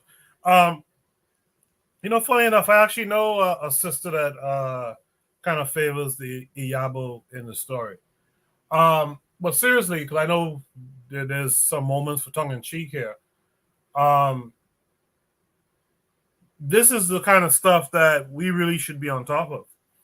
When we talk about, in the past, I talk more about it in the past, curriculum and stuff like that. This is the kind of stuff I kind of envision. You have these little stories and stuff like that that young children can get some understanding of who they are, who are their people. And, you could, just from a story like that, a 13-minute story, you could set up 3 or 4 essay prompts. You could set up some writing prompts and stuff for young learners to extract certain information and stuff like that. This way, you could kind of push your culture, your traditions, your history, And in fact, if anyone out there is interested, because I've been thinking about this very same thing, actually, now with the AI graphic stuff, all you got to do is sit and write a story. And as a matter of fact, as you guys have seen recently, you could go on ChatGPT and basically tinker with that until you have a story, and then add these AI generated images and so forth and so on. So I think it's something that we all have an opportunity to get involved in and furthering our cause through these types of technologies and stuff like that. So that's my spiel on that. Let me mix it up a little bit. Buana, what say you to what you just saw, as well as to the idea that video has 1 million views only using AI voice and AI art? Talk about it. No, Koku, I certainly will be playing this for my lady. She teaches grade 2 and 3, and this is something that will be able to. Well, this is a little bit. it's a little bit racy, but I think that these kinds of storylines would be relatable to a classroom setting, in terms of her kids would be able to understand a lot of the things and images, and they'll be able to learn and understand from the storyline. So I will be playing this for her, because I think that she'll be able to apply this for her classroom setting. Very interesting storylines, and I think that you could take these storylines and apply these in very different kinds of ways. I like how whoever made this clip, how they use the cultural aspects of their culture and customs to create storylines. I think that is a very interesting thing to do, and I think that the younger people will be very attracted to these. I was attracted to the storylines because in my mind, I don't think. What's the problem with a Yabo? I'd smash a Yabo in a day, But I'm a pervert, and I assign a lot of perversions to her getting trains pulling up. But just on the face of it. But I'm saying that really and truly, the ultimate storylines of these kinds of things could be very impactful. I think that you could really just could create any storyline that you want, and push some understandings about the world. And not only younger people will be able to get a perspective from it, even older people like us. You could pull from the storyline many different kinds of principles and ideas. And I think that this is a fascinating thing, the use of AI and technology. I think that this is a way forward in the future, because if 1 million people could do this and extract some kind of information from it, I think this tool could be extremely useful. Extremely useful. So for people like yourself who creates these kinds of images often, and only, y'all in this kind of arena, I think that y'all could use these kinds of things to create your own narratives and storylines and get a wider viewing audience. So I think it's something very interesting to really, really look at. I really do. But and even Black Steel is a teacher as well. So I think I know it'll be useful for him as well. But I'm curious to know what their opinions will be on this particular prompt. I'll just leave it there. But what I just want to add that even you could do it too, and you could bring some value to a certain topic, be it civics or whatever. But Coco, I don't know how to create the images and things. I don't know how to do that kind of thing. I don't know how to do that shit. That's my idea. My idea is when you don't know how to do something, you work with someone who can, right? So yes, sir. So easily, and again, I'll throw it out there because I saw Daily Affirmation by Pauline said interesting, and it made me think. She would be a good person actually, not to put any job on you, but she would be a good person if she learned how to make the images, which I believe you could use Canva, because I use Canva to make a lot of similar type images like these in the story. You could use Canva, create a slideshow, put the audio to it, and right there you could start putting out a series of stories. I mean, just simple as that. Like yes, that's true. A couple of us are from the same place. We might not have the technical know-how, but we could tell some Bahamian stories in this fashion, provided we have someone come along who could do the images and this, that, and the other. So it's only says Midjourney doesn't do it. I have a feeling Canva could do it. Now the stuff with the moving parts in the pictures, I'm not sure if Canva does that. But hey, do some investigation. We figure out what they use to do this. And you start brainstorming and come up with stories. And you put the images to an audio track, and right there you could put out, like I said, series of stories that only build up the confidence of the youth, which is why I keep talking about the youth, but also gives the adults something to also impart to the youth, to talk to the youth about and stuff like that. So it's just a thought. If you guys are interested. No, you are. Yeah, Koki, you are exactly right. And with some elbow grease and like you say, you have to go to the people who actually have the know-how to do it.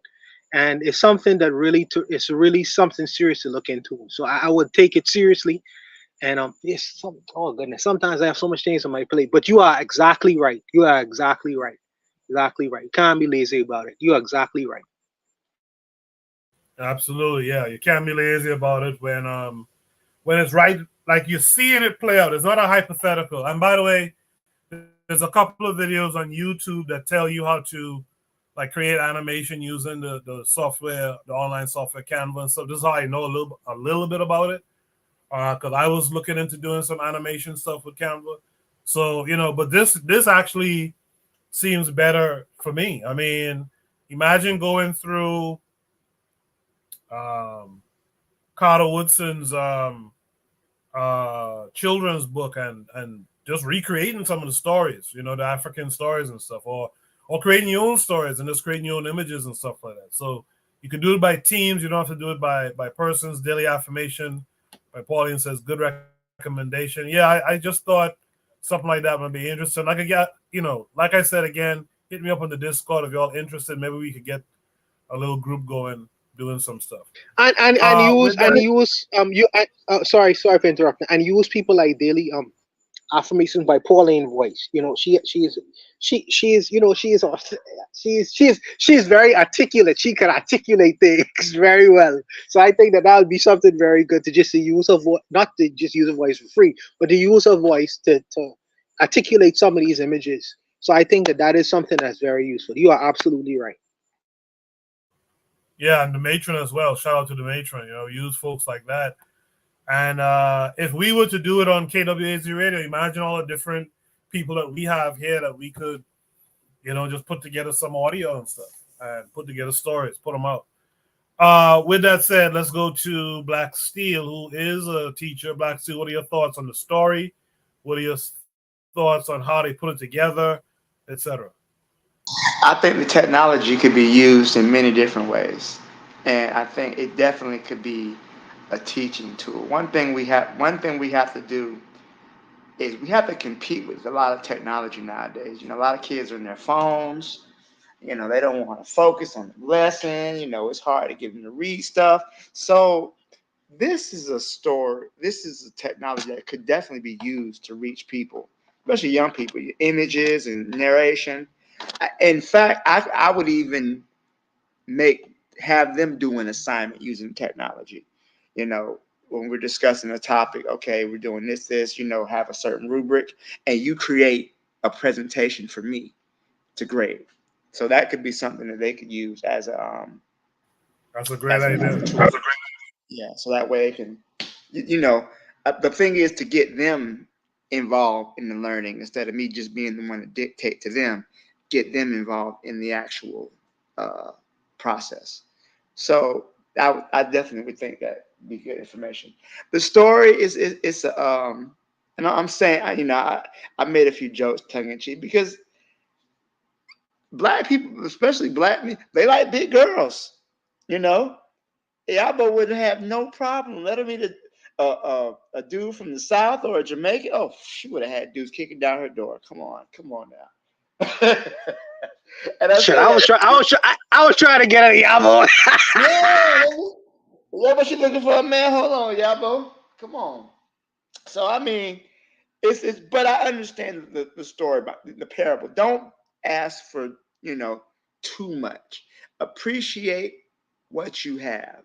Because sometimes what's the expression? Two in the hand, a bird in the hand is worth two in the bush. It's better to appreciate that what you have than try to go and pursue more.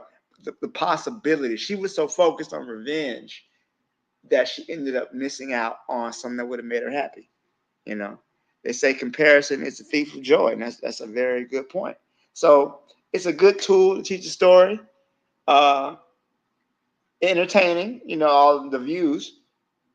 I'm pretty sure Yavo might have just needed to move around a little bit, maybe not stay in the village. If maybe she needs to expand her options a little bit, go to the next village down the road, make your Plenty of Fish account, Yabo. You got this. I got faith in you, sis. I'll leave it there. Provide triggers for evolution in the chat says targeting preteens and youths with this technology and educating them different parts of the continent from cultural or socio-political historical perspectives would help. Awesome. Yeah, absolutely. We could present problems commonly found on the continent or in the Black world and possible solutions and show people how to think it through and all that kind of stuff. Again, if you guys are interested, my time is kind of limited these particular days, but hit me up on the Discord. Maybe we could create a little space on the Discord for further discussion and actually executing some of this stuff. And you know what? If enough of us were to do it, and you could inspire some of your youth around you to do it, and if you submit it, I could do a show where I present all the different stories that were created and told. All right, so hit me up on the Discord about it. With that said, only you've heard everything everyone else had to say in the chat or on the panel. What say you? Yeah, I'm trying to figure out how to invite Yabo to Jamaica. No, I'm joking. I knew it. I'm Jamaica, but no, I'm joking. Nah, man, I ain't trying to go to Yabo. All right, exactly. You are. All right. Yeah, so that's one of the things. I don't know if you guys know, Midjourney was considered one of the easier AI tools to use. But you can't, kind of make beautiful, can't make thick women. You can't do none of that stuff. There is Stable Diffusion and different mods for Stable Diffusion. But so far, I don't really understand it. I mean, somebody did recommend because that's the thing. Sometimes those questions are better asked on Reddit. So that's something that's possible. But but yeah, the AI art is really going fast. And what's interesting is that this is AI voice too. You know, so there's not even like a real person here. You know, like the only thing that a real person did was, you know, maybe write the story.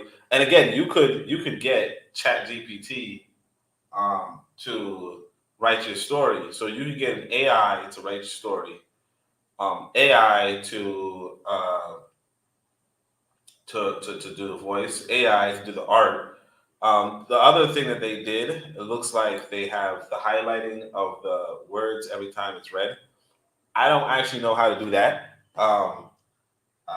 but maybe they even have like a AI to do that. You know, and if that's the case, it's like I think they did that in PowerPoint. You said come again? I think you can do that in PowerPoint. I'm pretty sure they did that in PowerPoint.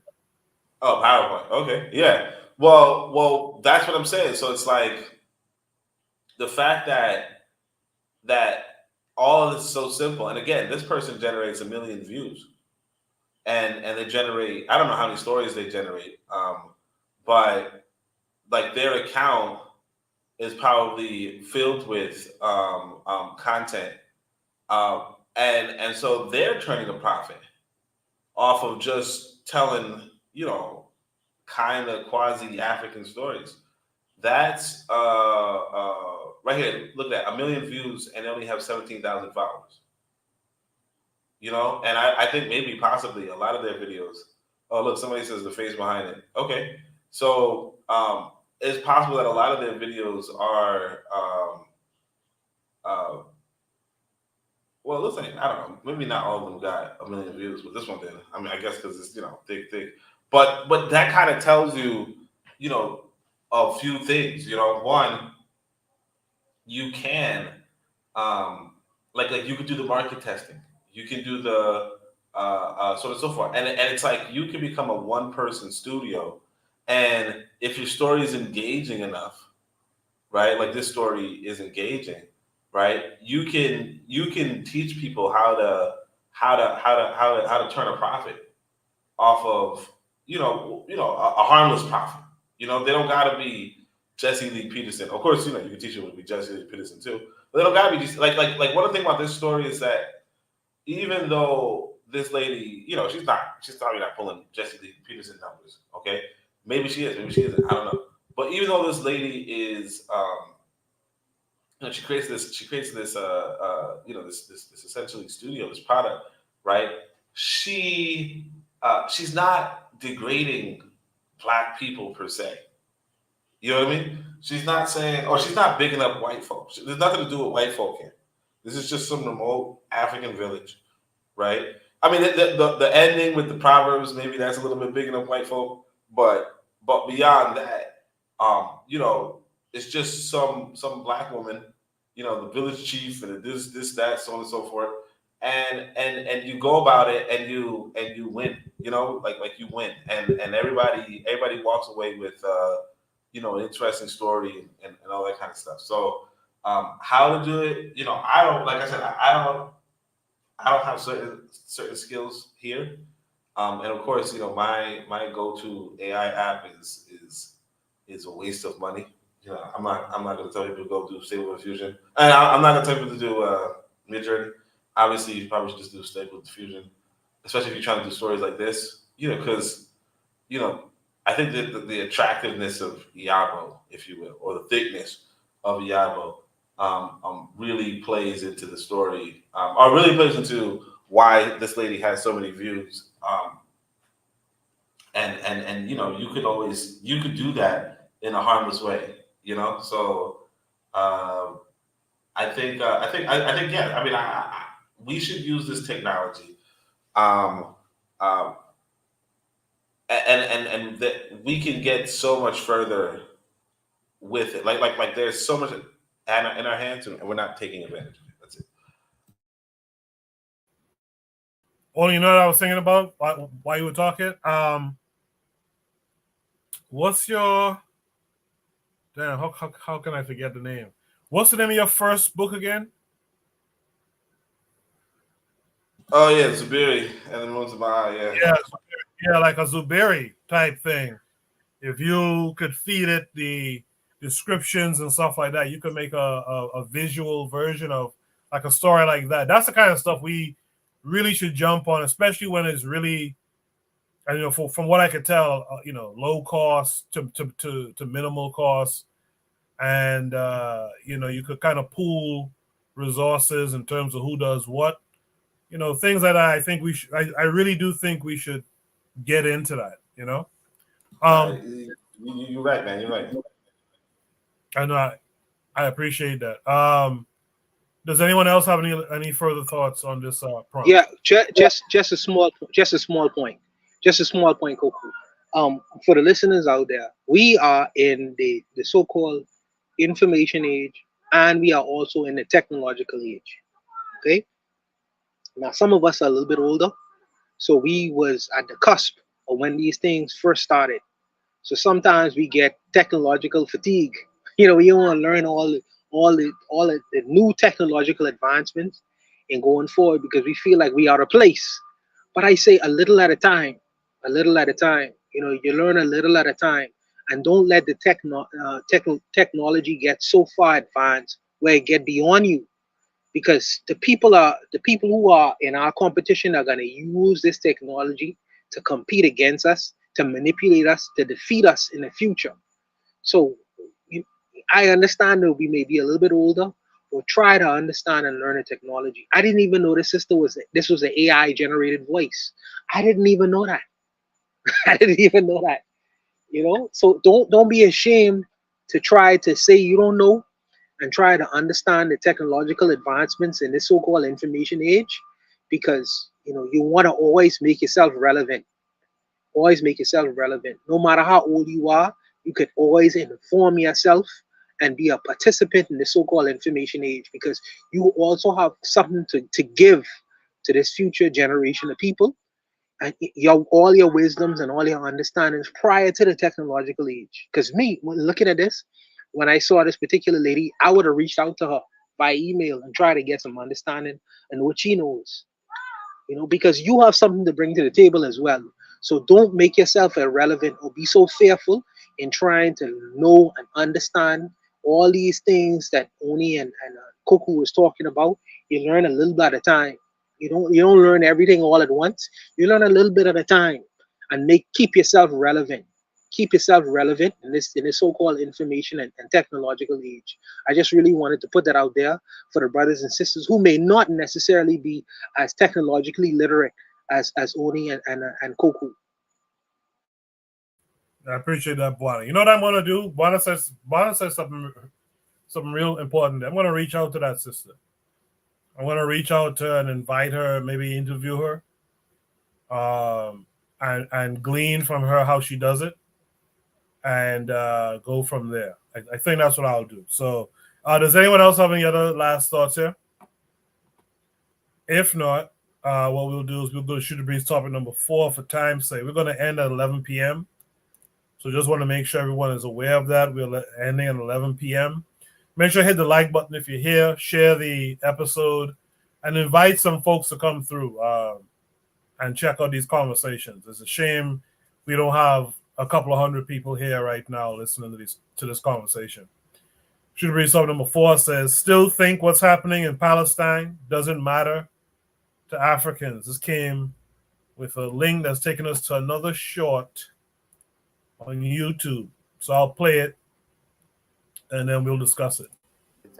In fact, African diamonds are Israel's biggest export. We're talking $10.5 billion worth a year. Funds that could be used to develop Africa rather than destroy Gaza. Let's take the DR Congo as an example. An Israeli billionaire by the name of Dan Gertler took control of diamond mines in the DRC after bribing the Kabila family in 1997. Those deals reportedly cost the country almost $2 billion, which is more than 50% of the country's health budget. But it's not just diamonds. Gertler also controls cobalt and copper mines, acquired through dodgy deals and exploitative practices. So dodgy, the US put him on a sanctions list in 2017. Even Netanyahu hasn't managed that yet.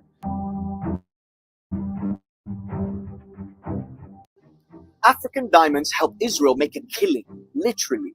it cuts and resells our precious stones with a big chunk of the profits going to its military. In fact, African diamonds are Israel's biggest export. We're talking $10.5 billion worth a year. An Israeli billionaire by the name of Dan Gertler took control of diamond mines in the DRC after bribing the Kabila family in 1997. Those deals reportedly cost the country almost $2 billion, which is more than 50% of the country's health budget. But it's not just diamonds. Gertler also controls cobalt and copper mines, acquired through dodgy deals and exploitative practices. So dodgy, the US put him on a sanctions list in 2017. Even Netanyahu hasn't managed that yet. African diamonds help Israel make a killing, literally. It cuts and resells our precious stones with a big chunk of the profits going to its military. In fact, African diamonds are Israel's biggest export. We're talking $10.5 billion worth a year. Funds that could be used to develop Africa rather than destroy Gaza. Let's take the DR Congo as an example. An Israeli billionaire by the name of Dan Gertler took control of diamond mines in the DRC after bribing the Kabila family in 1997. Those deals reportedly cost the country almost $2 billion, which is more than 50% of the country's health budget. But it's not just diamonds. Gertler also controls cobalt and copper mines, acquired through dodgy deals and exploitative practices. So dodgy, the US put him on a sanctions list in 2017. Even Netanyahu hasn't managed that yet.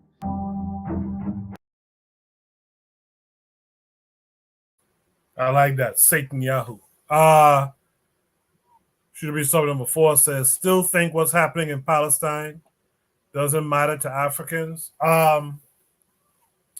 You know, I do remember there were folks in the chat. I think Trigger Happy was one of the main ones who was saying that, yeah, we have to be concerned with what's going on in Palestine by the hands of the Israelis, only because we understand that Israel is a machine that we don't want operating in Africa. So I think I don't think anyone disagrees with that per se. I think the crying, so to speak, the everyday caring for Palestinian people without acknowledging that these people don't care for you, I think that's really what was the debate. But I'm still curious to hear what the chat, those of you who are still with us tonight, and what the panelists have to say about it. Juan, I'll start with you. What say you to what you just saw? Well, my position, Koku, my position hasn't changed.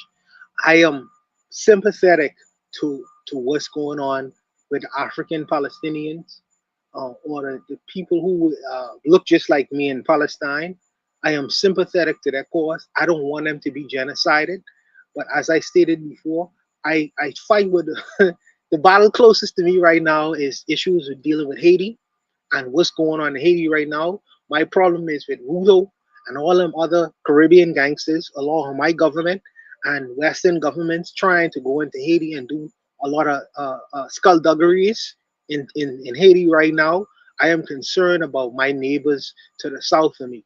That's my biggest concern. I'm not saying that the Palestinians don't matter. You know, I don't have the belief that one group of humans is better than another group of humans. But the human beings I'm concerned with is the human beings who look most likely, who look most like me, who look most like me. Some people say, well, you know, Bawani, you're being bigoted. That's the nature of things. And I am concerned about the human beings who look just like me, who is being mistreated the most, closest to me. Right now, currently, that's Haiti. And that's the issue that I take arms with, and that's the issue that for me is mostly presented in my eye. Not only that, the human, the people, my own countrymen who suffer daily right now. Right now, I'm without light on this podcast, and also my other brothers and sisters who struggle all around me in the Western world. You know what I mean? Palestine is a very far country, and like I say, I am concerned also with the mistreatment of the Africans in Palestine, not only by the Israelis in Palestine, but also by the Palestinians who mistreat the African people there too. Nobody ever have that dialogue and discussion. Arab Palestinians mistreat Black African Palestinians all the time. Nobody have these kinds of conversations. I am a Pan-Africanist. My view of the world has already been skewed. You're not going to take me away from that because another group of people. Let me tell you something, Coco. Saudi Arabia is also an Arab country, one of the wealthiest countries in the world. One of the wealthiest countries in the world. If they wanted to arm the Palestinians to make the fight equivalent to what's happening to them, they could do so tomorrow. They could do so tomorrow. They are also a Muslim country. Let them deal with the Palestinians if they want to come to their rescue and aid. Why recruit me? Why recruit the other African people who have a pot to piss in on the window to throw it out of? No. I think that we need to deal with matters concerning us first. I just as the Saudi Arabians, who are the most wealthiest people in the world, will deal with their people, the Arab people. They don't give a shit. All of them are supposed to be Muslims, but they care about the Arab Muslims more so than they care about the African Muslims. Let's not play these kinds of games. Let's not play these kinds of games. Okay?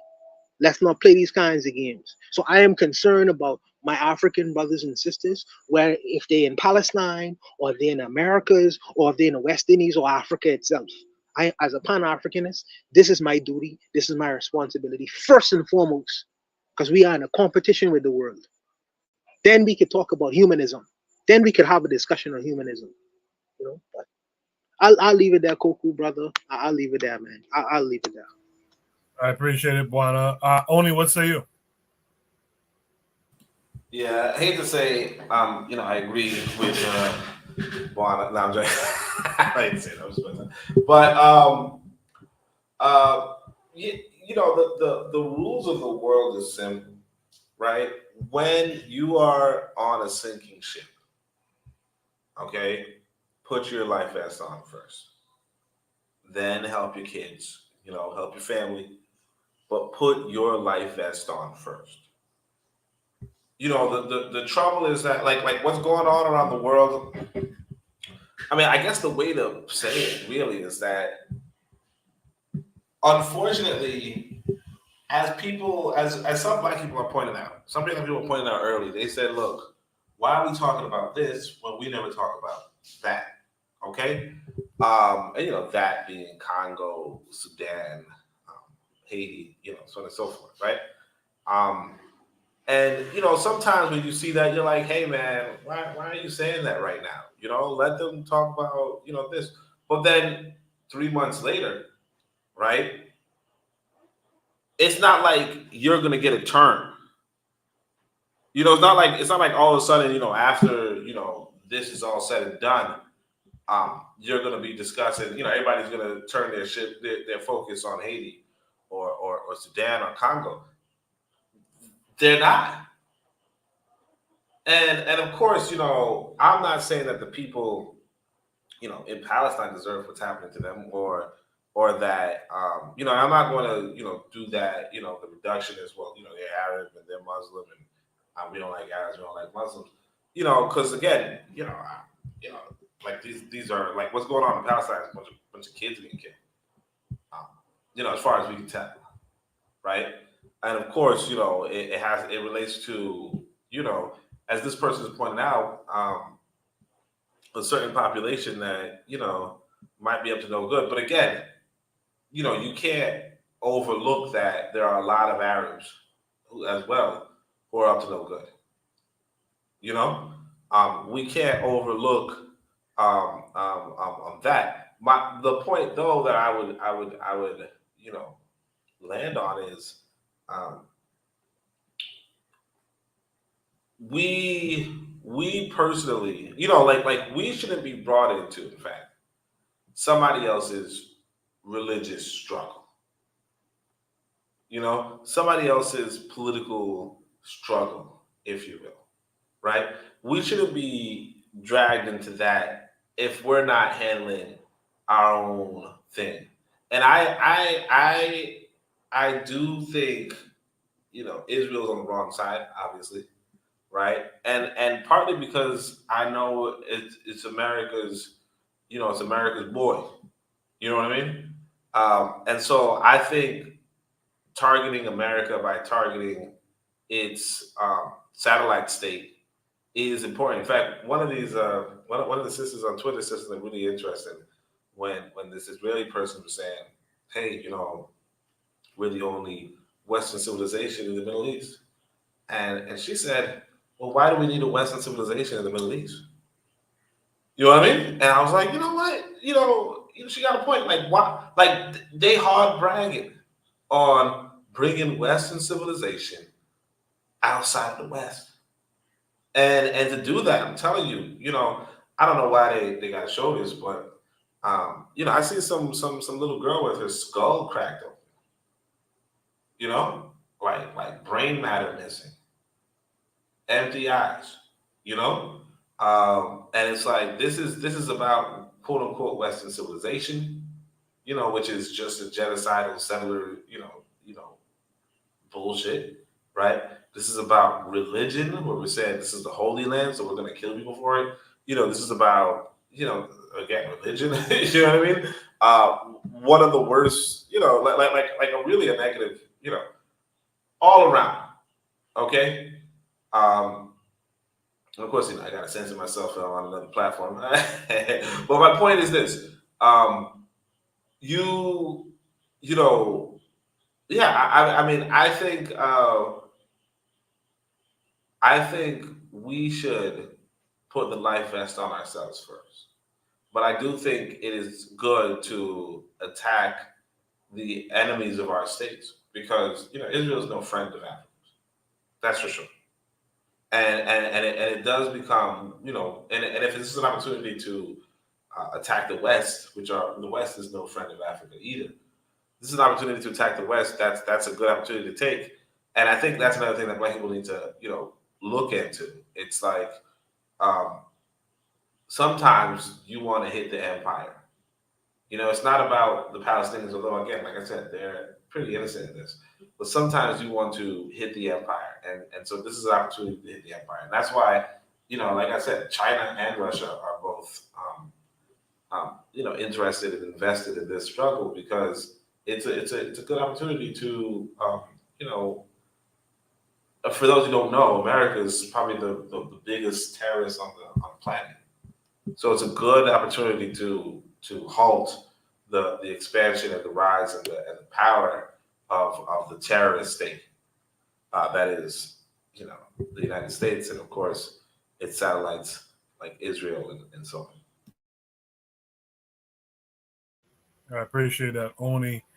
In the chat, Provide Triggers for Evolution says there is much on the African Stream platform, keeping the Congolese genocide front and center in the minds of those who care to pay attention.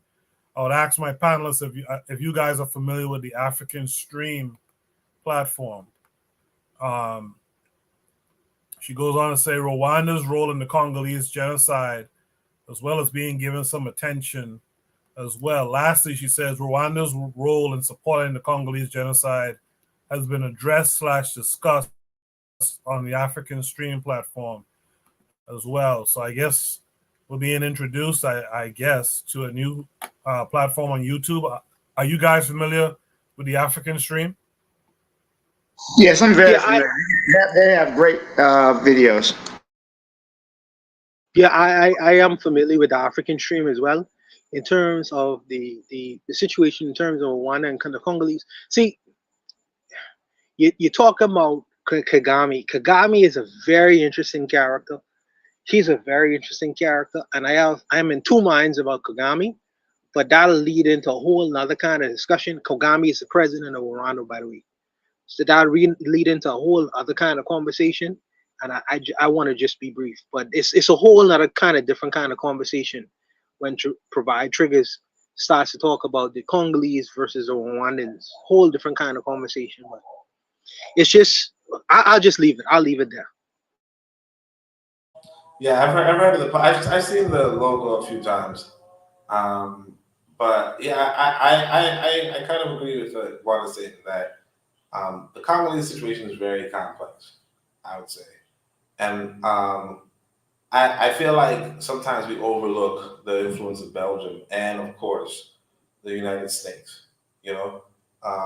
I think, I think it's very it's very interesting that we tend to, shift to Kagame per se. When what's going on in the Congo is so has been ongoing for like 60 years now, and I mean what Kagame's role is in that is really questionable, compared to kind of like how they're just showing us right here where this guy, this I guess we kind of ignored the topic ahead, where this guy, this random Israeli is exporting diamonds to the point of being able to assist the Israeli economy. So Israel has a pretty large economy, as it were, and this man is able to finance its military off of resources taken from the Congo. And so when we bring in Kagame, and I'm not dismissing the Kagame, but when we bring in the Kagame, we have to we have to bear that in mind as well. And I think Provide Triggers Revolution made a good point that this is in fact a platform that's saying that. But again, I think for us, like the Belgium, United States, those sort of countries, I feel like those aren't mentioned enough, despite like when you go into the history of that country, how involved they were. That's it. Yeah, Provide Triggers is and Oni is correct. Provide Triggers is pointing out that the video that we just watched is from the African Stream platform. I hadn't realized that, so my apologies there, Provide Triggers. But yeah, that's from that platform right there. There was a white guy who was just trying to get on the platform. Of course, he was kicked off. But then Real Black Gentleman showed up. Real Black Gentleman, you're not the same white guy who was just trying to get on, right? No, this is me. This is me with the different little logo. All right. I mean, I get. How's everyone doing? How you doing, Koku? Good. Thanks for coming through. Go ahead. I guess I'll try to be short with it. I mean, as far as like the question, you see how the diamond mines. Look, I'm just going like running up the middle with it, right? When we talk about these Jews, you got to understand their placement throughout Europe through history, right? And Belgium is one of those places where Jews were during that colonial period. You know what I'm saying? So when we talk about Israel and in Belgium, just keep in mind that there's a lot of Jews in Belgium. That's why, that's what it is. Frankly, I'm just going to keep it a buck. When we talk about European colonialism, I mean, when you look at, the financial aspect, a lot of that comes from, Jewish people and stuff. So it's like when you look at who's leading the charge through all of colonialism throughout history, you remember, John Henry Clark said Christopher Columbus was a Jew from Genoa. You know what I'm saying? Like, we slip by stuff and we don't lockjaw it in our mind and pivot off some of this stuff. Look, I mean, it's important to the degree that, how do you feel knowing that a piece of Africa is funding, this, to Palestine, even though, Palestine, talk greasy to black folks, do greasy to black folks. Okay, Israel talking greasy to black folks much harder and doing a lot greasier to black people. I mean, again, Ethiopian Jews, Ethiopian women, women Jews sterilized in Egypt, in Israel. Then they run around talking about claiming an Ethiopian Jew was a Miss Israel the year after that. All the double-sidedness that Israel do, and people don't fix, they don't lock on to it and see the progression of the fuckery that they do to black people. When we talking about Belgium, we talking about them Jews. It's them, it could have been the same family, 100 years later, running through, had their eye on some land and whatnot, running through, safarism and stuff. Like I said, I wanted to keep it brief, but I mean, yeah, as long as, you know what I'm saying, you know, these Jews then run to Israel, the Jewish state, and then, you know, finance that, and then they gonna do dirty the black people in America, you know, train them and, you know, do dirty to other people around Africa, around the world, you know what I'm saying? That kind of, you know, I just, you know, just make sure that we keep in perspective and be able to pivot around what's happening. I'm gonna pass the mic. Appreciate that, RBG. Thanks for coming through. Last but not least, Black Steel, you've seen and heard what everyone else had to say. What say you to all of it? So, a couple things. For one, right, I always hear this talk about the Afro-Palestinians being brought up as a way to make it seem like, oh, the Palestinians, you know, they're racist too. And I'm not going to deny there's some anti-Black sentiment coming out of Palestine. But at the same time, you have the Afro-Palestinians who are united with their Arab Palestinian neighbors in resisting Israel. So how can you talk about the Afro-Palestinians, but you don't mention Fatima Berwani, who literally organized attacks against Israel? It's not the Palestinians that are dropping 2,000-pound bombs, who are going into the mosque in the West Bank and beating Afro-Palestinians. It's not the Arab Palestinians doing this, okay? It seems as if we want to reject support for people based on the most reactionary elements of that people, right? So, because, you know, the ADOS, the FBA clowns, they're super reactionary. Does that mean we don't support Black Americans because we got a few assholes over there? No, of course not. I think that, and I'm gonna remember what Dr. King said. You know, an injustice anywhere is a threat to justice everywhere. These people, these Israelis, and you know what? I'm gonna be specific because the Zionism, which is a imperialist ideology, it is a racist ideology. It teaches that these Jews are the master race. They're God's chosen people, right? And that anything done to them is an affront against God himself. So this ideology is a threat not just to the Middle East, but it's a threat to the entire world and Africa as well. Remember, prior to settling in Palestine, the Zionists and the British, who at the time colonized Palestine, looked at several places to colonize, to place the Jews. One of them being Uganda, one of them being Madagascar. So there were different places. This could very well have been happening to African people, and in many ways, it is because the Afro-Palestinians are there. And I'm not saying that they had a perfect existence with the other Palestinians, but when you look at these images, you see, I saw a Black Palestinian man who had lost his family, I guess from a bomb. He was saying, we can't take this anymore. God, why can't take this anymore? At that moment, that man was not worried about being called Abid by his neighbors. He just lost his entire family to an Israeli bomb, right? We're watching this genocide unfold. We're seeing it live stream. And I want everybody to know that the silk glove is off the iron fist, right? There's no more pretenses of democracy or nothing.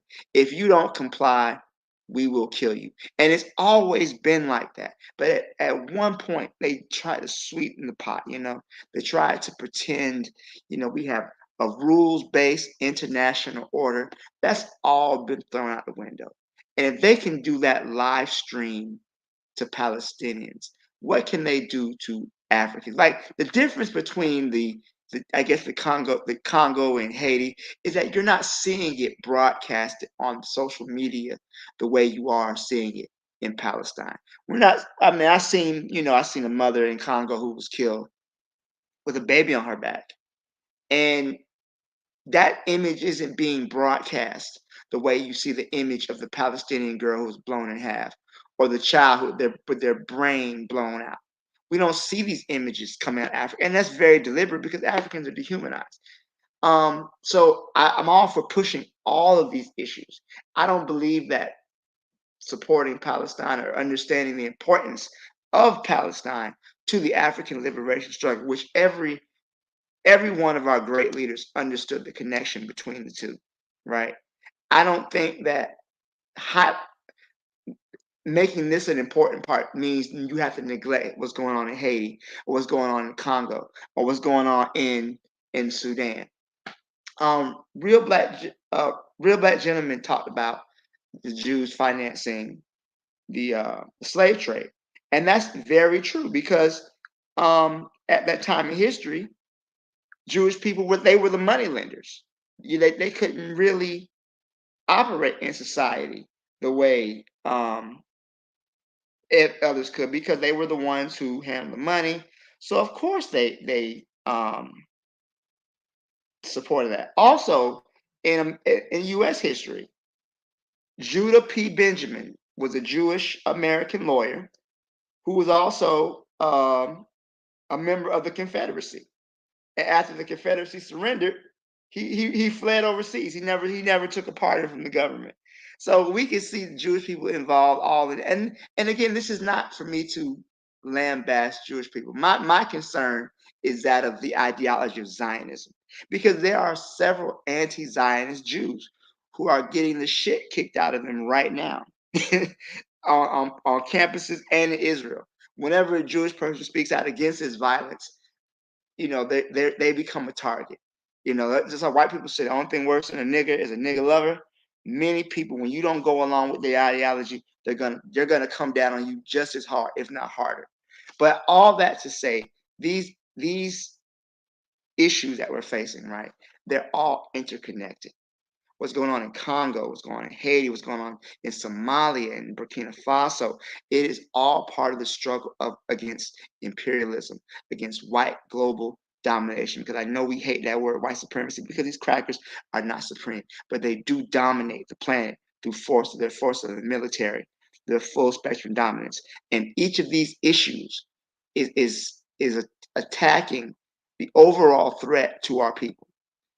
So at this time, even though we see the mass slaughter going on in Palestine, Israel is still losing because they have not been able to accomplish any of their military objectives. They haven't freed the hostages. They haven't stopped Hamas. They haven't prevented Hamas from attacking them. Not only that, but Hamas is still attacking in the northern part of Gaza that was supposed to have been pacified months ago. They're not reporting their casualties. So Israel is losing because they haven't accomplished any of their military objectives to compensate for the high casualties. This should be an inspiration for all people who are involved in armed struggle, political struggle. So I'm going to leave it there. We can't ignore these people just because we got our own issues, because I understand that, but all these issues are connected. We can walk and chew bubblegum at the same time. Black people are capable of doing multiple things, and I'll leave it there. Thanks.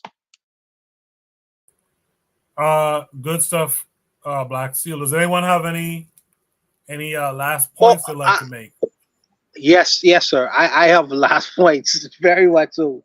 I do understand Black Steel's perspective. Black Steel is ahead of us in some ways when Black Steel has a humanist perspective in terms of justice and right and wrong. Him and Malefe Asante.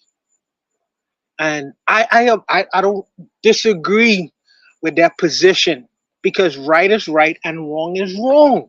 I agree with that. But what if you have to make a decision on, there's a thing in hospitals they determine called triage. Who is to be, in terms of a lot of people need care, a lot of people need treatment. Who should you deal with first in practicing this idea of triage? I am a Gavi, and I am going to deal with my people first. I understand right is right and wrong is wrong. I understand that perspective, and they are absolutely right about it. But if I must make a decision on where my concern should be placed first, I ain't going to the people who look like me the most. I'm not going to Palestinians. I'm sorry that's my reality. I'm not saying that their reality is wrong. I'm saying that as a Gaviite, I am gonna be triggered by what affects me the most first, and that's gonna be the people who look like me first. That should be my priority first. I'm not taking the fact that there are people who are being in America. There was when Haile Selassie was fighting against the Italians.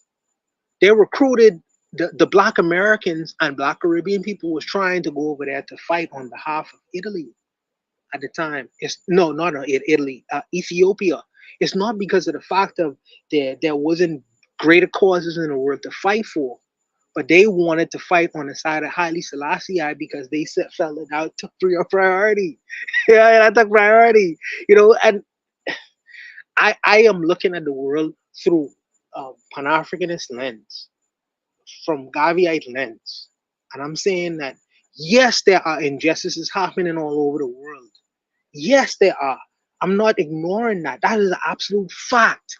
But if I was to make a decision over what is going to affect me the most, people look like me the most, I'm gonna fight for my cause first. Every other causes come secondary in my mind. Every other causes come secondary. Is that right or wrong? Let history decide that. Let history decide that. But I am not gonna fight for over a Palestinian cause when I know that Haitians eating bon de terre, mud cookies. This should, in my mind, should take precedent first. In my mind, I'm not saying that Palestinian causes them being genocided is right or wrong. That is the absolute wrong in the world, and it should be defended. It should be defended. I'm not taking it away, but I'm saying that if I was to make a decision over what my cause should be, first and foremost, it should be people who look just like me. Is I bigoted? Maybe so. Let history judge me for being bigoted. Let history judge me. But this is a stance that I have taken in terms of being a Gavi. I'm sorry, man. That's just where I stand. Right or wrong, man. But I understand the humanist perspective. I do understand the humanist perspective. I understand that right is right and wrong is wrong. In a civilized world, equality should be across the board. But if we should make a decision, it should be me first, because I understand we are in a competition with the rest of the humanity, and they would take us out. The same people we defended sometimes. Well, let me not even go there. I'm just saying that. I understand, but in terms of dealing with the world, I should deal with the world as it is. And maybe it's selfish of me looking at the world in that regards, but that's just how I look at the world. But I'll leave it there. Yo, Buana, Azuli in the chat is saying to stop that.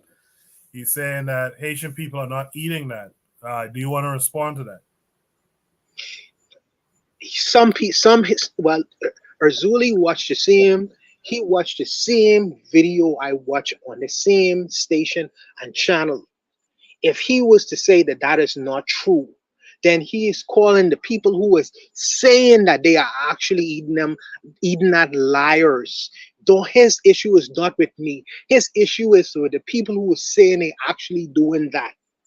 Not with me.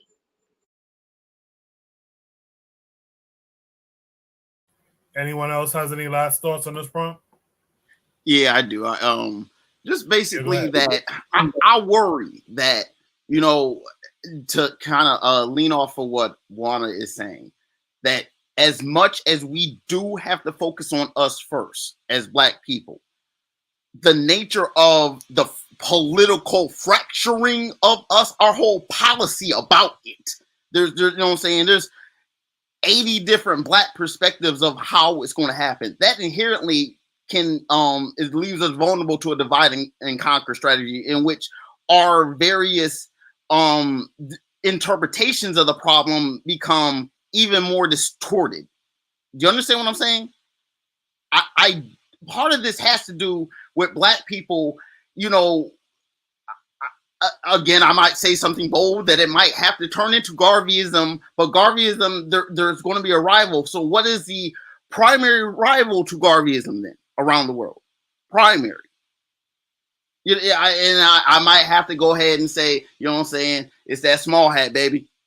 That's what I'm getting at. It's not necessarily that air, because I mean, Saudi Arabia and Israel are alike. Like when we see this political world, like you have to overlap. You have to look at all the levels, the religious, the religious. You have to overlap them and see them as filters. Pull one out, put one back in, and see the comparison and see how things shift between religion and policy and economics.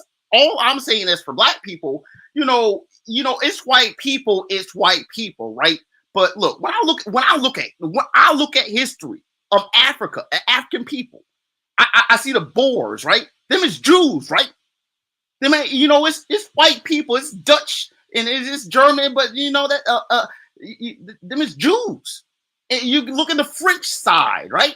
You know what I'm saying? That quiet French Jew side, bruh. Peoples. Look, it's white peoples in there too, right? It's white peoples. But man, look, I don't want to suspend my sense of belief and when I see, I see identity. I see people. I see them. I see they, you know what I'm saying? Things are what they are. And so look, that's what I'm getting at. If it is Garveyism, who's the primary? It can't just be Garveyism just in a vacuum. And what's attacking us? It's just, we have to focus on us now. That's how we get divided and conquered. That's all I'm gonna say. Does anyone else want to add any last thoughts here? In the chat, Kofi, the Black Critic, says all that has been said by Black Steel and Buana is right. Sorry. Brother Bakari says Palestine does not matter to African people or shouldn't matter to African people. We have our own problems. So I'll let that be the last word. No, you can't let that. You can't let that ignorance be the last word. You cannot let that ignorance be the last word, sir. No. All right. You cannot let that ignorance be the last word, because I guess he didn't watch the video. The dude, they just show how Africa's resources are being stolen. So maybe he should watch the video first before he makes such a statement like that, because Africa's wealth is being stolen to bomb children in Palestine. Yes, it most definitely does matter. Okay, the laboratory. I'm sorry. So Gaza is a laboratory of repression, right? So the tactics and the weapons used to oppress and kill the Palestinians is then exported around the world. So the United States, many police officers in the U.S. train in Israel to learn the science and the tactics of repression. Okay, so you got the NYPD, you got the LAPD going and seeing how the Palestinians are being brutalized, and they're coming back to the U.S. and using that same shit against Black people. That whole thing about George Floyd, the knee in the neck, that's Israel. Of Israel. Much of the surveillance that they use, the drone technology, that's being used by dictators all across the world. In Togo, for example, Equatorial Guinea, they're using that technology. So yes, it's a very important issue that we can't overlook. I'll leave it there. That's gonna be my last word. Well, we are rejoined by Brother Bakari. Brother Bakari, I guess you have something you wanted to say. Go ahead. Yeah, he said my statement was ignorant because I said fuck Palestine, and I mean that. I don't care about them Palestinians. That ain't none of our business. We always running around trying to save the world and can't save our damn self. Them Palestinians ain't thinking about the Africans in Palestine. We always want to jump in somebody else's business. Always. What Palestine and them Jews going through over there is their damn business. They have nothing to do with African people. None, nowhere. Unless African people want to stick their nose in there. But guess what they ain't going to do? So for everybody who want to cape for Palestine, go cape, go fight for Palestine then. Because we ain't fighting for Black folks. That's who I'm fighting for. Go fight for Palestine. They ain't going to do that. We just going to bring attention to it. The hell with Palestine. Just like the question I asked before, and I'm going to ask again. When I did, nobody could answer. How many people, Koku, did you hear talk about, have you ever heard talk about the genocide going on in West Papua? None. Of course not. Those are black people. These same black people, but they ready to go cape from them stinking nasty Arabs. They took the land for somebody, but now we gonna complain because somebody taking it from them and they getting whooped. It ain't our business. We always want to stick our nose in their business, but we can't handle our own business. How can you help somebody when you ain't even helping yourself yet? It don't make sense to me. Now, he called it an ignorant statement. That is okay that he feel he's ignorant, but I bet he can't explain how you gonna help somebody else when we haven't even helped ourselves yet. When we ain't got ourselves out of this. When we got African people on the continent dirt poor because of what cricket people over there on the continent doing, or what what white folk doing, and the Asians doing, and what the Arabs doing to the people on the continent. They still had a slave trade going on in Libya while folks was loving Mugabe, whatever the hell his name is. I can't ever say his name right. I can't ever say Muammar Gaddafi, whatever the hell his name. They got a slave trade going on over there. Where's all that outcry for the African people there? But we always want to cry for somebody else. We always want to cry for the slave owner. Always. Not our business. That's just my take on it. I yield the mic. I gotta sit down for that type of stupidity. Hold on one second. So first of all, just because you haven't heard of it doesn't mean people don't talk about it. So maybe you should expand your horizons, maybe hang out with different people, because the genocide in West Papua is well known, and many people have spoken out. In fact, if you go on that same channel, African Stream, they talk about it all the time. So again, I've already said before, you say you don't care about the nasty Arabs, but then at the same time, you talk about Afro-Palestinians. So Afro-Palestinians are getting bombed. Arab Palestinians are getting bombed. So you don't care about the Afro-Palestinians there either? Is that what you're saying? Because they're getting bombed too. Or do we just care about the Africans getting bombed over there and maybe hope the bombs don't kill the black people over there in Palestine? I only care about black folks. In the stupidity of what I said, maybe it's a bunch of people, because this is the second time me asking that question. See, I ain't had to go to nobody else's channel to hear them talk about the genocide in West Papua, because I studied the genocide in West Papua, and I know how the U.S. gave Indonesia, the U.S. and Great Britain, gave Indonesia all of those weapons to defeat them. I know all that. I ain't had to go to no, but I haven't heard you cry out for them. I haven't heard you talk about. How do you know?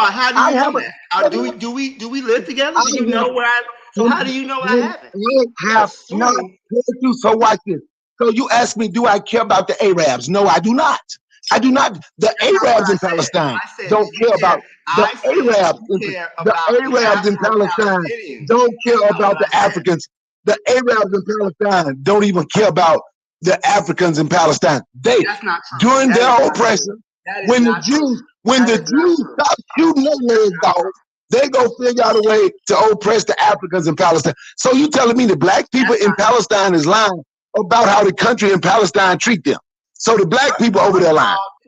You know what? I'm gonna say this, okay? Because the Afro-Palestinians are fighting alongside their Arab Palestinian neighbors. So obviously they're able to get around. They can get along well enough to defend themselves. I think that what you're saying is merely just a way that, especially the Zionists, like to cause dissension. They like to talk about, I don't know what a Zionist is. You got to make it plain to me. I don't know what a Zionist is. You got to make it plain. You don't know what a Zionist is? Are you equipped to have this conversation? If you don't even know what a Zionist I don't know what's a Zionist. What is a Zionist? That sounds like some religious stuff. Time out. That sounds like some religious stuff. Explain what a Zionist is. Do you explain what a Zionist is? See, I'm gonna show you something. Do you not know now what explain. a Zionist is? Hold on, Bakari. When I tell you I don't know, so now you're supposed to explain. What's a Zionist? What's a Zionist? Another name for a Jew? What's a Zionist? That sounds like some religious stuff. Are you serious? Are you gonna explain it? It sounds like some religious stuff. No. Okay. You're being serious. Okay, I apologize. You're being serious. All right. It sounds like some religious stuff. What is Zionist? No. Just some more Jews? It's not. Some more white people? No, that's hilarious. Some more white people? That's funny as fuck that you didn't know what a Zionist is. Okay. a Zionist is somebody who believes in the creation of a Jewish state, right? So the Zionist movement was the movement to create a Jewish homeland, so to speak, right? So throughout the late 19th century, early 20th century, there were several people, foremost among them a Jewish man named Theodor Herzl. Theodor Herzl was a atheist, however, but the idea was to create a Jewish nation state somewhere in the world. So the Zionists, now again, not every Jewish person is a Zionist, but many people, and I'm gonna say this too, there are some Christian Zionists as well. You can be Zionist, but the idea of the Zionist is that, like I said, some more white folks. Like I said, some more white folks. Let's make it plain. Just more white folks. Y'all like to separate white folks. Every Zionist is not white, but the idea that Jews y'all like to separate white folks, Jews and all that. Man, I'm going to be honest. I don't get. You can go over there. You can love them Arabs. I ain't giving a damn about them Arabs. That's black folk problem. Let's worry about them while black folks get crapped on here. That's why y'all probably. That's why I always ask who skipped the Arabs spending their money. People don't like to answer that question because for some strange reason, black people think they're their friends. It's not, it's not a matter of being friends. It's not a matter of being homeboys. It's a matter of we have a shared interest. Okay, black people have no permanent friends. We just have permanent interests. And if our interests align, then we can work with those people.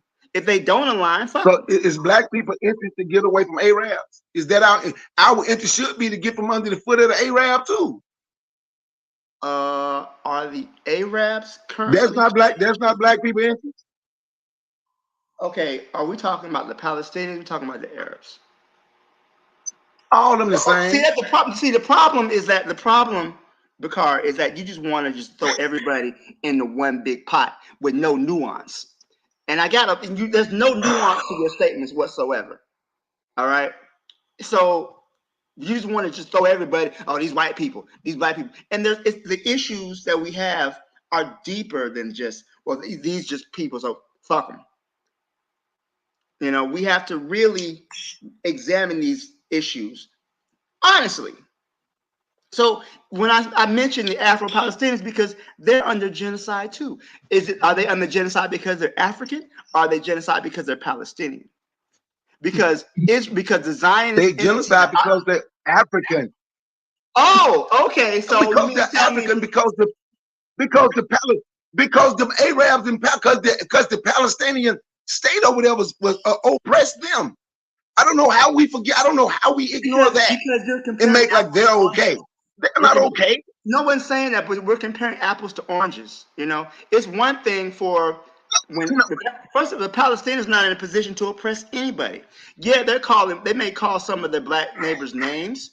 They may use the word abid. I'm not saying that's okay, but in the big scheme of things, the discrimination that some Afro-Palestinians have faced is not in comparison.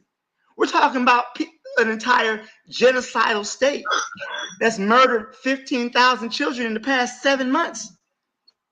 Because a Palestinian called them a name, we shouldn't support them? It's not. You cannot find a black Palestinian who's going to say, yeah, the Israelis are bad, but the Palestinians are worse. It's not the same. I didn't say one was worse than the other one. I say they're the same, and they treat African people the same. So it ain't my fight. That's not a correct thing. You cannot compare. You can't look in the news right now and see what's going on in Palestine and compare that to what the Palestinians were doing to the Africans. It's not the same. It's nowhere near the same. Oh, you're right. We can't. You know what? We can't look. We can't look and see today. But what about the 700-800 years of oppression they have gone through? They're just like saying black people over here really ain't being oppressed because they ain't shooting their legs off and they ain't killed 15,000 of them in the last 7 days. So they're okay in the United States. No, that's basically what you're saying. Because it ain't happened in the last 7 days. Words in my mouth. That's again. Since it haven't happened in the last 7 days. You are the master. Since it haven't happened, sir. What? You quite good. What about the last 500 years? So what about the last 500-600 years? The Afro-Palestinians went there of their own free will. They were actually a group of Africans who were Muslims. Black people was already there, dude. Arabs wouldn't help. I wasn't finished. Don't cut me off. I wasn't finished. Let me finish my point. Afro-Palestinians originally showed up in Palestine around the 8th century because they were making a pilgrimage to Mecca, and they decided to stay there because they wanted to be guards for the mosque there. So their population has increased over time. So the original Black inhabitants of Palestine who showed up as pilgrims going to Mecca, they've lived there for centuries.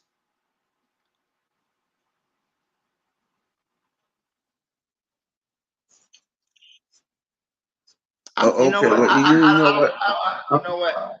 I'm not gonna convince you. You're not gonna convince me. So I'm okay with it. You know, and the thing is, I'm really not trying to convince you. I just say I wonder why.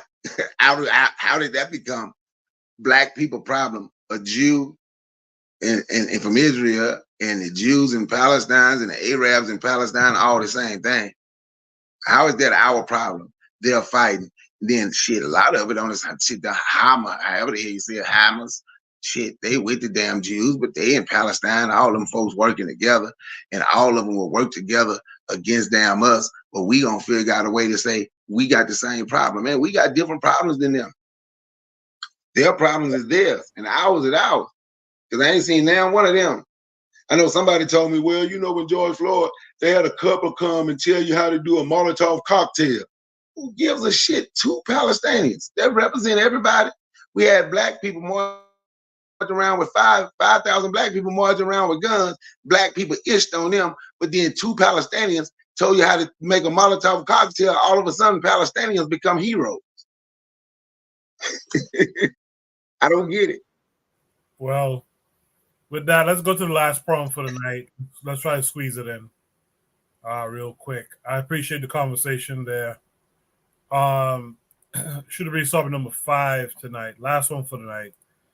Is any more evidence needed to prove FBA/ADOS is a psyop? This came with a link that's taking us to YouTube. Let me share it with you guys. We'll watch it as a short video. I might play it twice. We'll watch it and then we'll discuss. During the administration of Jimmy Carter, Zbigniew Brzezinski wrote a white paper that was sent to all State Department agencies that everything in their power had to be done to keep African Americans and Africans from uniting politically, culturally, or economically. Sisters and brothers on the continent are told, don't mess with those African Americans. They do drugs, they're violence, they don't respect themselves, they don't respect their women. And I've been told by people who come here as students and what have you, that their parents are warned. Tell their children, don't mess around with those African Americans. Bad things will happen to you. So there's a deliberate lack of connectedness. And I think that the powers that be understand the potential of the link up between Africans and the diaspora. Administration of Jimmy Carter, Zbigniew Brzezinski wrote a white paper that was sent to all State Department agencies that everything in their power had to be done to keep African Americans and Africans from uniting politically, culturally, or economically. Sisters and brothers on the continent are told, don't mess with those African Americans. They do drugs, they're violence, they don't respect themselves, they don't respect their women. And I've been told by people who come here as students and what have you, that their parents are warned. Tell their children, don't mess around with those African Americans. Bad things will happen to you. So there's a deliberate lack of connectedness. And I think that the powers that be understand the potential of the link up between Africans and the diaspora. All right. Should be topic number 5. Is any more evidence needed to prove FBA ADOS is a psyop? Let's start with Real Black Gentleman for this one. Real Black Gentleman, what say you? How would I say it? Like, because how would I say? I guess I'm of two minds, as it were. I know that is some foolishness to be extremely, how would I say it? As Black people, 50 million strong, in spite, you know what I'm saying, I love what black people have done in this country. You know what I'm saying? I really have. I really do. You know what I'm saying? We the best. It's like, that doesn't mean that, you know what I'm saying, I'm going to start ginning up reasons as they sold us, and, you know what I'm saying, why didn't they bring back boats, and, you know what I'm saying, you know, I understand that, again, the two-sidedness of it. Like, they're being told in Africa that, you know, those people over here, us, you know what I'm saying, they're, like I said, we're just crazy, and we are drug dealers and rappers, and we are wife beaters, and we just run around and sag our pants, and we just act like buffoons out in public. I can get that. I see the two-sidedness of it. I look. The thing is, it's like, what was it? It was the Adolfs. The thing is with it was Yvette Harnell. She was out there talking about the Adolfs, and she was talking about that. And I was watching those videos. I knew it was kind of silly when she said Pan-Africanism is that. But now for real, like, I can get it that, you know, we do. I think that in the nature of what it is that,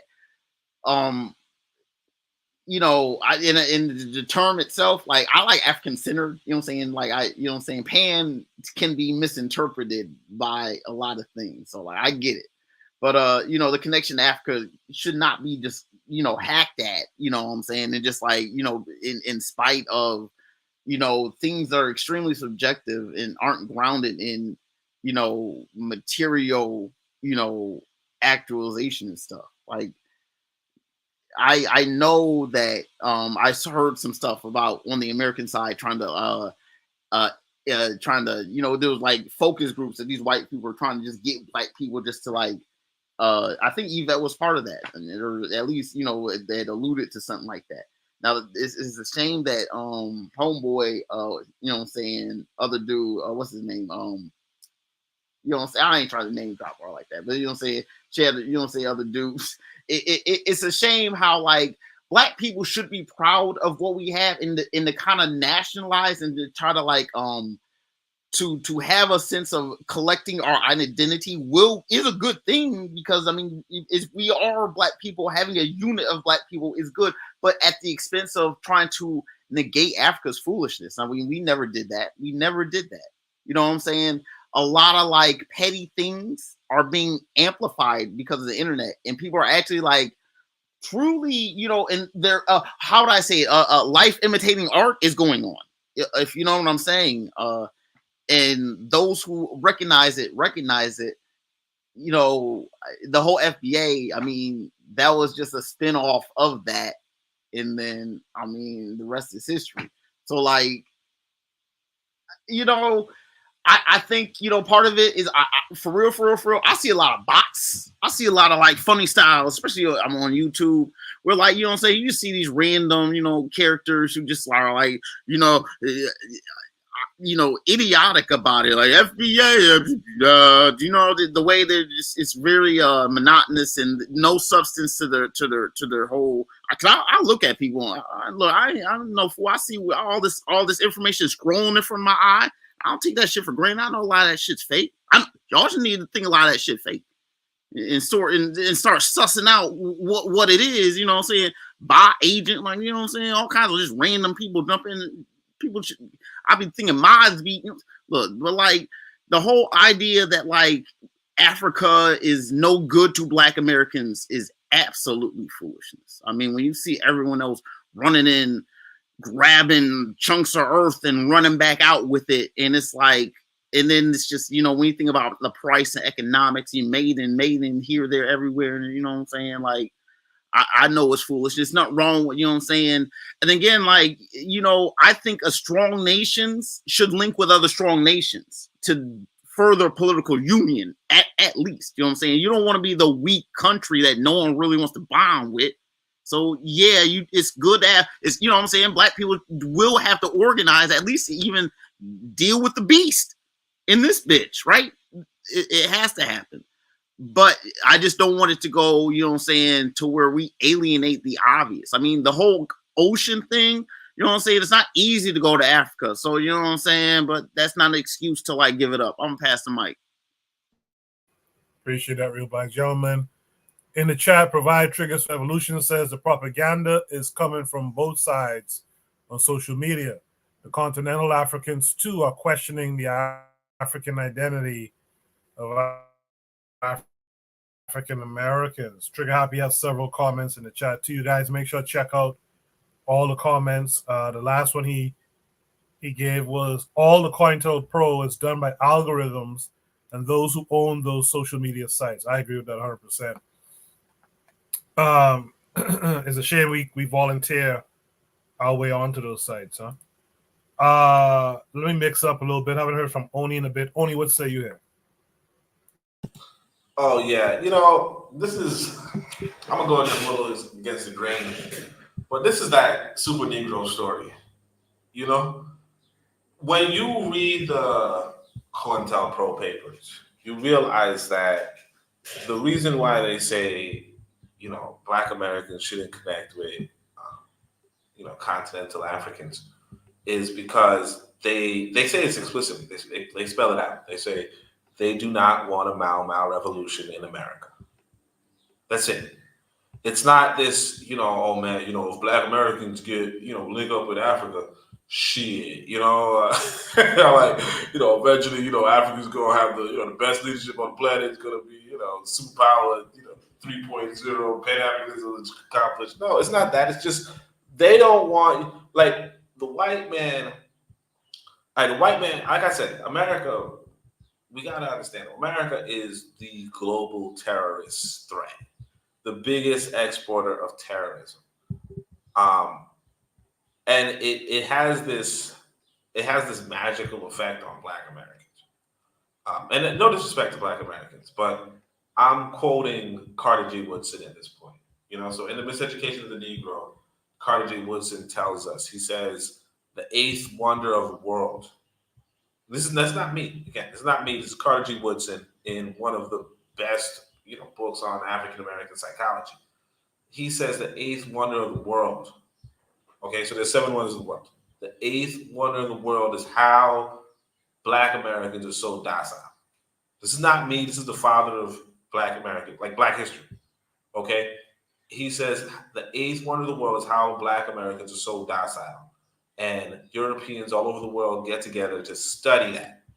Now, one of the reasons why Black Americans would be docile is because white Americans make sure they get as little information as possible. Okay, they get as little information as possible. I would say this, in fact, I just watched this really interesting Indian movie, right?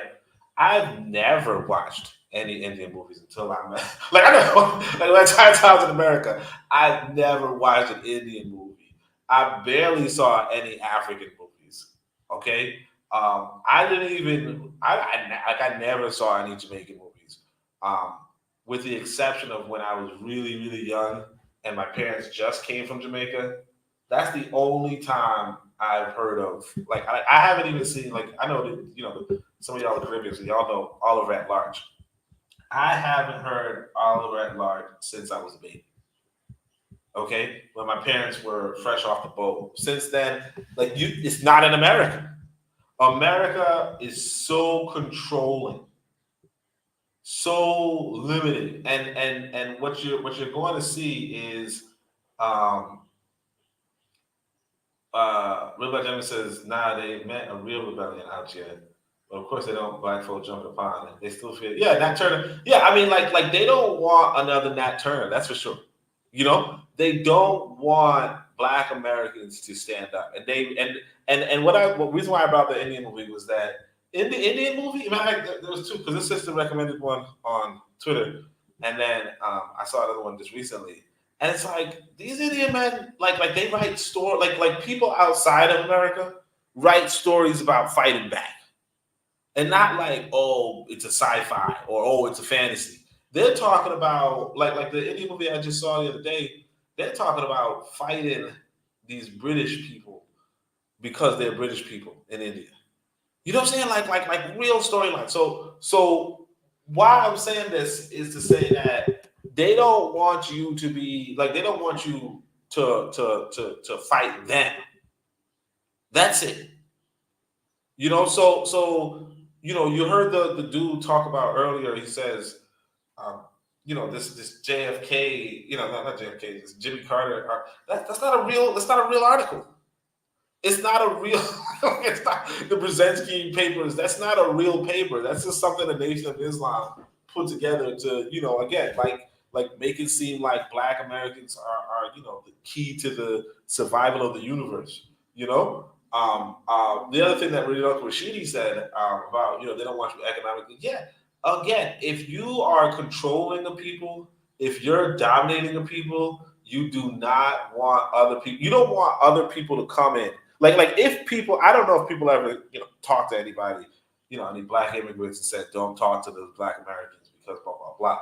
But if they did say that, they're saying that because, again, if you are trying to control a population, you're going to tell them, don't mess with my lower elements. Don't mess with the radicals. Or don't mess with the people who say, oh, yeah, you hate me, blah, blah, blah. You're going to tell them that. Why wouldn't you tell them that? You know, it's like if I'm coming to Tanzania and I start agitating with, you know, let's say criminal elements, you think they're going to take that lightly? No. You know, and until you realize that, you know, a part of the state is to control the population, there's no sense in saying, there's no sense in trying to act like the state's not, that's not the state's objective. You know? The state doesn't want you to do a Mau Mau revolution. That's it. The state, you know, very few of us heard of the Haitian Revolution until we were in our damn 20s. Okay? Very few of us heard about, you know, I didn't hear about Pan-Africanism, this idea that's so fundamental to our conversation. I haven't heard about Pan-Africanism until I was in college. Okay? And it wasn't from a class or anything. I just had to, I just happened to, you know, come across one of those guys from the Congo, you know, from Break the Silence, and he was like, "Yeah, there's a genocide going on in the Congo," and I was like, "What?" You know what I'm saying? Like, and I'm like, I'm in college, you know. There's so like a lot of conscious people in America are conscious by happenstance, whereas, like I tell you, when you get out of America. You know, you go to, like I said, go to India. They have radical, revolutionary, mainstream films. Even like China producing mainstream films about China's victory in Vietnam or some shit. You know what I mean? Like mainstream. It's a what they were able to do with Black Americans and infuse the patriotism. They don't want that to change. So they say, "Oh, we don't want nobody else talking to you. We don't want you watching any other movies but the ones we produce, where you are pretty much, you know, you're killed first, or you in an interracial relationship, or you know, basically you're gonna take an L, and you know, it shows. And of course, people are gonna say, you know, we do a bunch of bad shit in America because, you know, it is what it is. You know what I mean? Like if I'm saying, if I was a white boy, I'd probably do the same. That's it.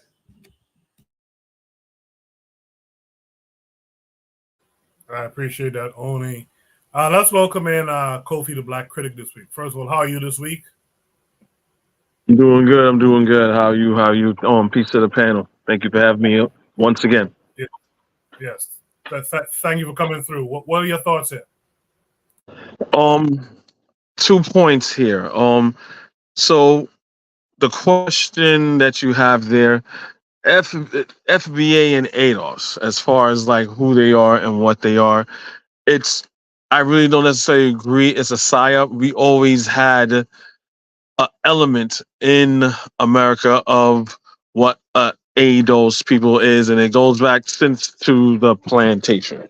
So all the things that they're saying that is like the ignorance that they spout about Africans are this and Africans are not that, and but they started and stuff like that. Again, I grew up in this country as a tether, as people who claim to be FBA would say, and I've been in instances and places where they think I'm American because I didn't come to this country with a Guyanese accent. and they will say foul things against Caribbean people, right? They'll say something bad about a Jamaican, but I'm not Jamaican, but I know they think everyone from the Caribbean is Jamaican, right? So I know that is a shot against me, right? As far as, so you always had those people like, well, you're not like me, right? But you're like me, but you're not like me, right? So this is something even that when I was growing up, I believe. No one told me that, hey, to hate Africans or anything like that. I was just always raised as, hey, you're just a black Guyanese man, and you're black like everybody else. But, you know, there was no real African connection, right? This is something that we all are guilty of. Some maybe not, some on a particular level, right? So when you see the same thing in ADOS and FBA, I said it's always been there. So anyone who Smokey Robinson is, right? Not a big Smokey Robinson fan, but you know, I kind of like Smokey Robinson until I saw, if you guys remember years back, they had a Deaf Poetry Jam, right? So Deaf Poetry Jam was something that was hosted by Mos Def, and you had people like Erykah Badu, Mos Def, Dave Chappelle, I think it was even one there, and they all said their little poem, right? And something went along the lines when Smokey Robinson was there, and he said something about, you know, being black or something like that. That was his poem was about.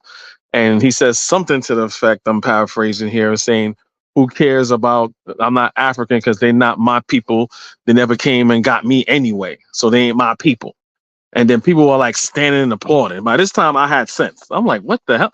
And I was upset. Since anything Smokey Robinson I hear, I just disregard it, and I call him a coon, and people look at me like, why are you so upset? Right? But he meant that sincerely, and that's due to him being not knowing his own damn history. Even though he's a mulatto, that's a part of his history. He doesn't even know that a part of his own history. Again, Paul Mooney. Paul Mooney had a stand-up, I think it was one of his last stand-ups, and again, I'll be paraphrasing, and he said, well, hey, what kind of people? He said one thing about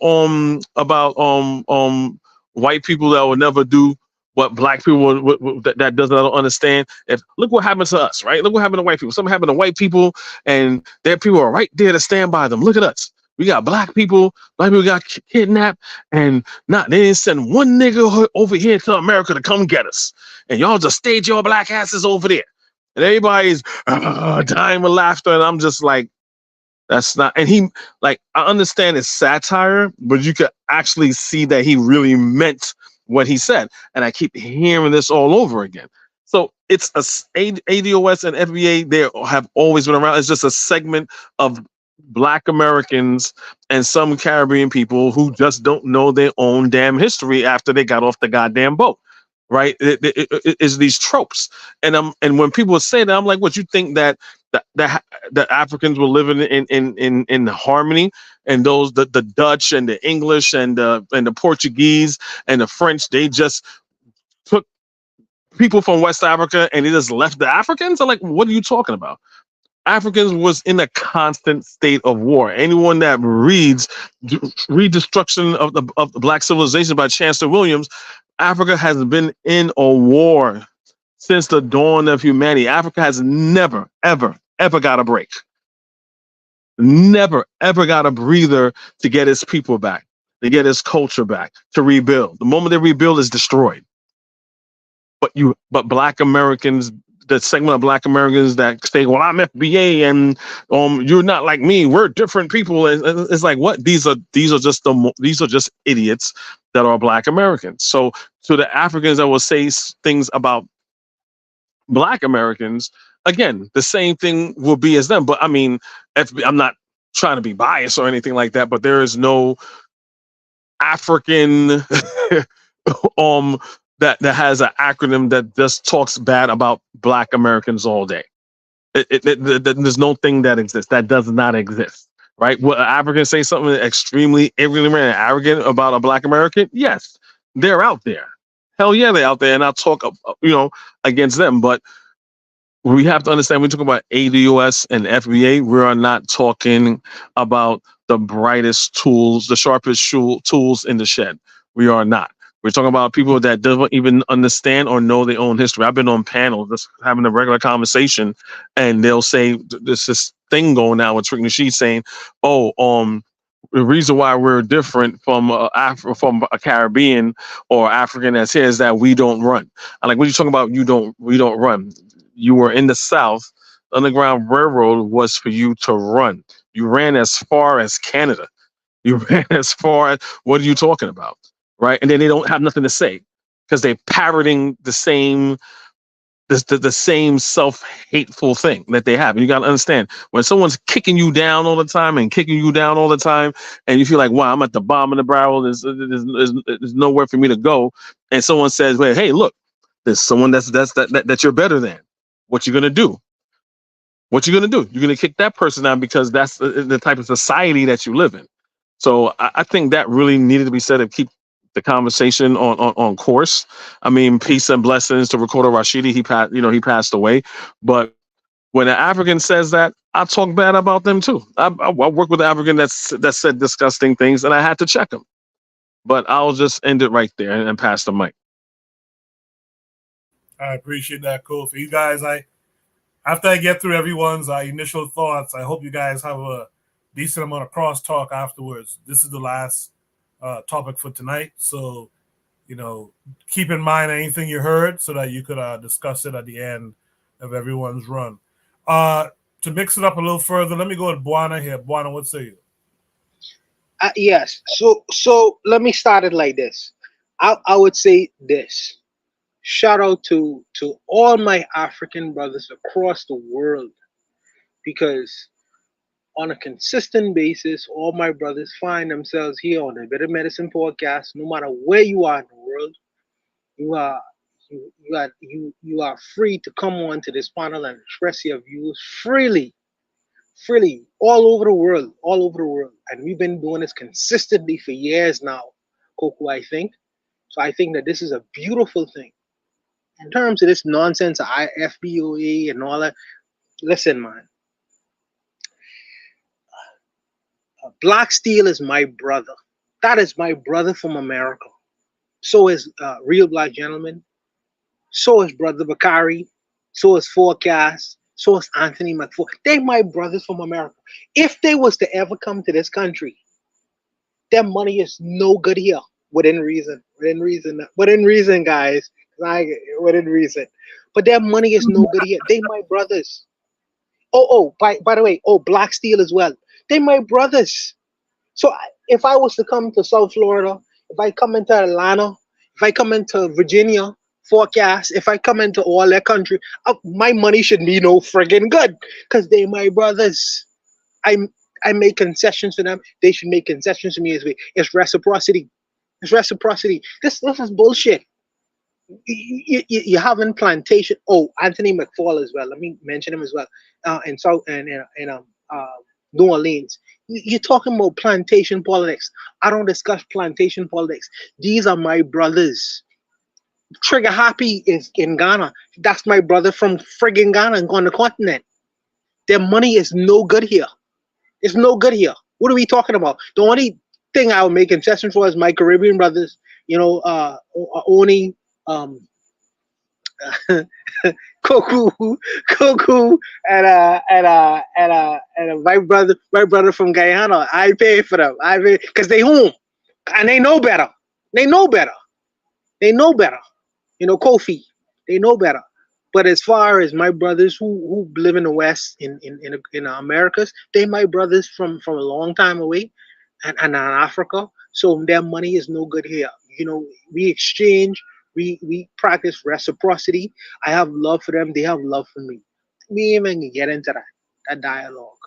It's a ridiculous dialogue. I don't like to dialogue in these separatist debates and nonsensical ideas.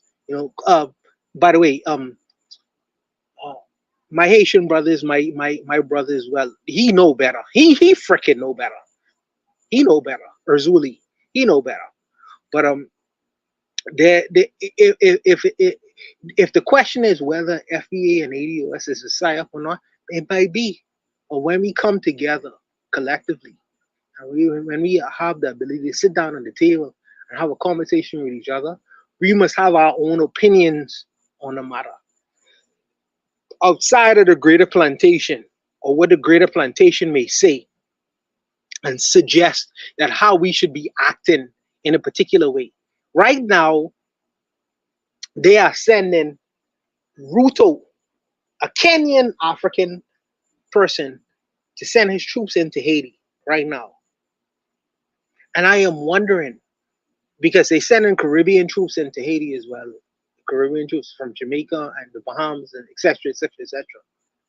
When the rubber actually meets the road, and when they have to interact with the people of Haiti itself, what's going to happen is the Bahamians are going to see their mothers in the Haitian mothers. The Caribbean people are going to see their family members. The people even in Kenya, well, as far as East Africa is, they're going to see their own people.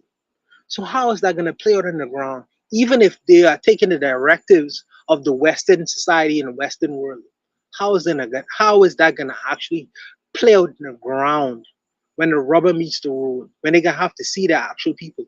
Oh, I forgot to mention real black gentlemen as well. How is it going to actually play out when we see in the faces of our own mothers, and then the white world says that we should condemn them and we should treat them in a certain way? Give me a break. Give me a friggin' break. We're going to turn against them. Of course we will. Of course we will. Because these are our mothers. These are our ancestors. These are our family members. How could we treat them in a way like the colonialists treat them? How could we do that?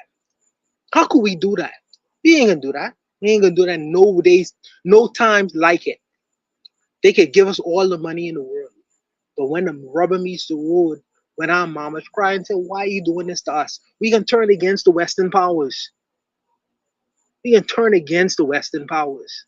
Because at the end of the day, blood is thicker than water. And we have a blood bond with each other.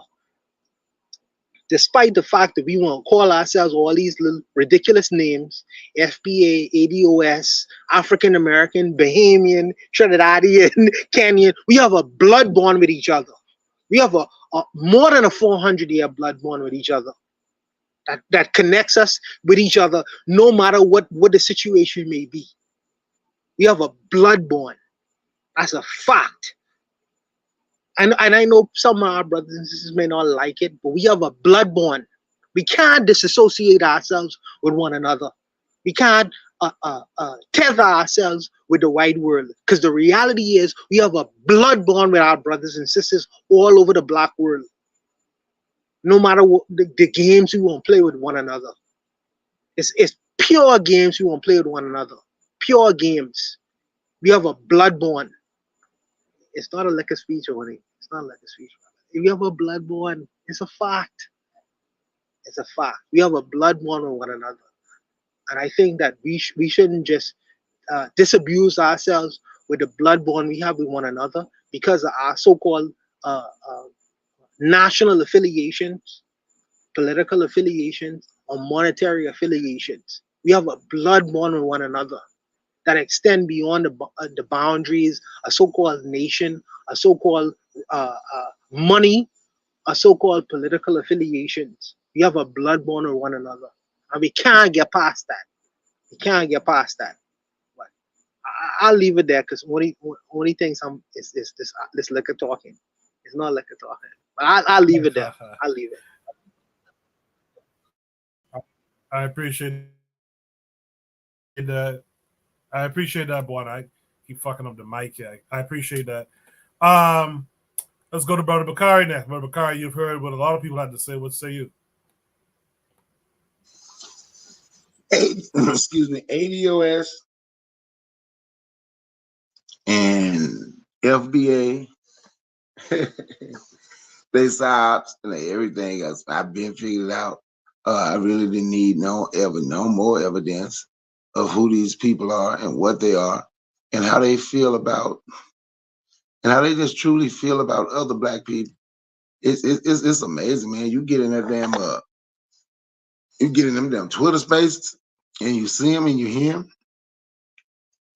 Oh my goodness. It's amazing the things they say. They was on they did a live. This may have been like a month ago. Man, they were on Twitter about 4 hours, man. You could just hear how they was talking about black people from other places, you know, and they're proud black Americans, you know. Like I said, white people had an uncanny ability of making black people being loyal to their shit, to their stuff, pardon my French, to their stuff. But,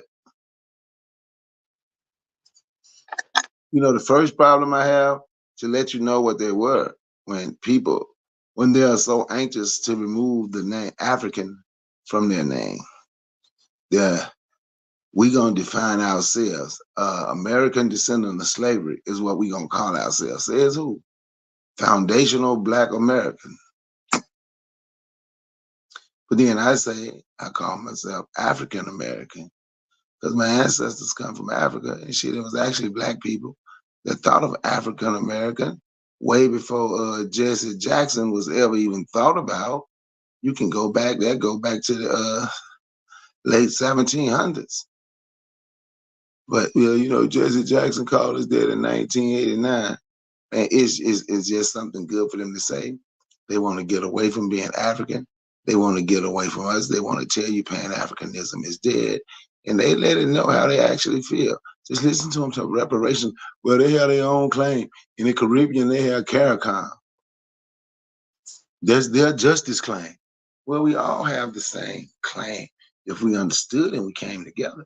The same people did it to all of us, right? So, and I've heard people say, well, Africans never came here to help us, right?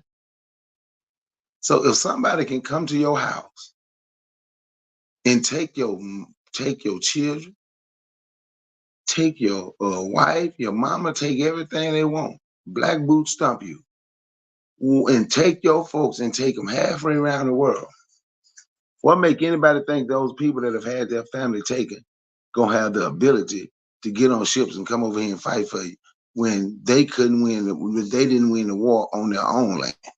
You understand what I'm saying? But all of a sudden, they gonna come to America and fight for, all of a sudden they gonna come to America and fight for black folks. Just like even with us saying, I wanna go to Africa, that's my plan, 3 years to be completely gone away from here. But in all honesty, for them to expect, I've met some Africans, a couple of buddies of mine I had from Nigeria, was wondering why we never came, why y'all never came and saved us. Save you from what? How can we save you? Y'all was over here in this country. They was telling us about all the money you have. Who was telling you about all the money we have? And they were showing all these black big millionaires on TV. Who was showing you that? Dude, I don't know, but it's done to keep us bickering and going back and forth with one another. And I'm tired of bickering and going back and forth with one another. We gonna disagree on certain things. You understand what I'm saying? We gonna disagree, and that is okay to disagree. That is okay to disagree, because ain't nobody gonna think 100% alike. But if you're a real brother of mine, and you're a real brother or a real sister, just because we don't think 100% alike and we disagree on certain things, don't mean I don't have your back. But with these people, you can't have their back. And I know they don't have mine. So they've been that since their inception. You understand? Since their inception, they've been working for them other folks, even if whether they're getting a check or not. Don't know if they're getting a check, but they still working for them other folks. And then I get it, Mike. I appreciate it, Bakari. Well said stuff. Last but not least, we'll get Black Steel. You heard everything everyone else had to say. What say you? So lots of so I think what I'm noticing, and I guess maybe I'm online too much, but I'm noticing a increase in just some of the insane comments from these people. So, like Kofi said, it's always kind of been, we've had our rivalries, we've said some things, we've had our little insults, but then at the same time, where I grew up at, they put us all together, right? So there wasn't Caribbean, a Jamaican side of town or a Bahamian side of town. When you came to this city, all Black people were lumped together, right? And we all kind of understood that no matter what our differences may be, we're still all one people. But Black Hill. I'm sorry, brother. I'm sorry to cut you off. What city you're from? Because I'm from New York. I'm New York City. So yeah, we're together. I live in Tampa, Florida. Okay. Okay. Cool. Yeah. Yeah. So where I'm at, where all the Black people were together. I know it's different in New York. Everybody has different neighborhoods. No, we all together here too, all on top of each other.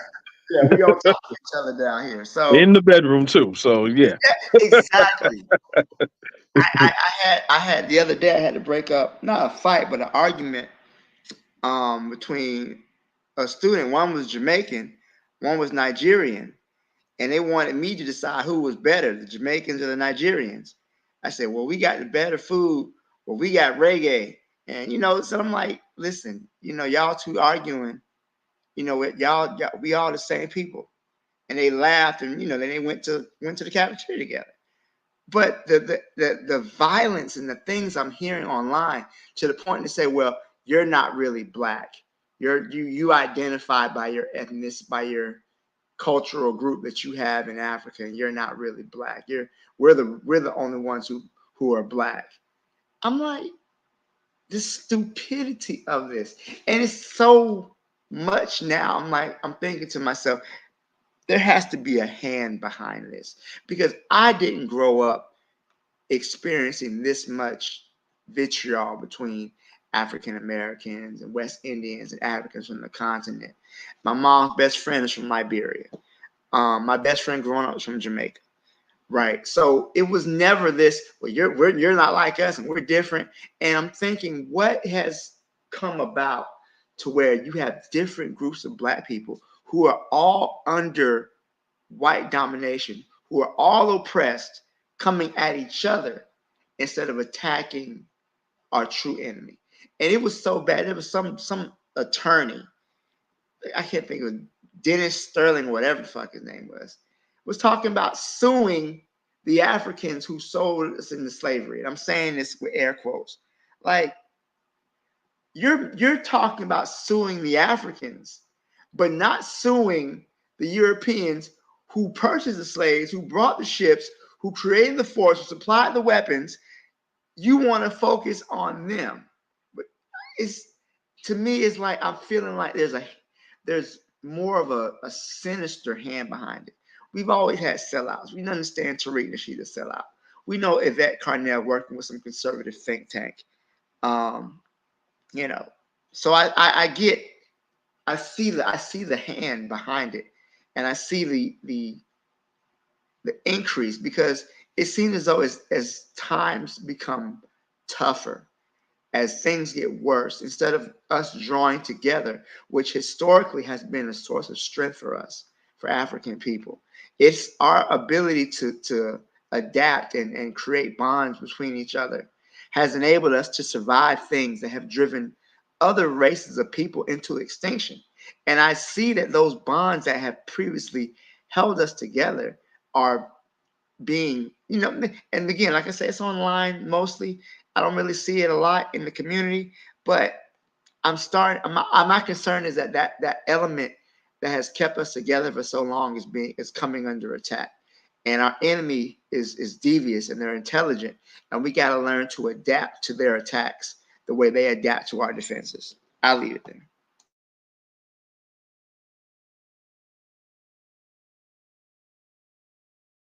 All right, so that's everyone's initial take. Does anyone want to add any follow-up takes at this point?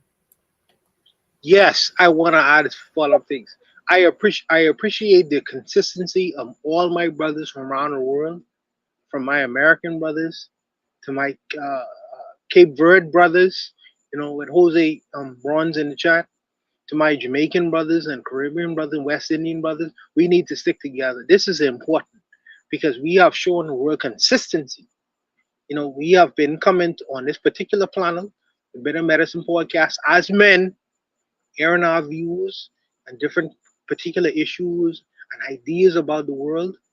Anyone who is listening anyone interested in listening to the things we would have said, reasonable things could have many different takeaways from the ideas that we would have presented to the world. Whether we drunk or whether we are not drunk, these things have some reasonable things to take away from the world and apply into your daily lives. And if you are listening, we are talking in terms of unity. Do we have issues? Do we have individual issues in terms of our particular groups? Absolutely. But we are not afraid to sit down at the table and talk these things out as men, as they should be talked out.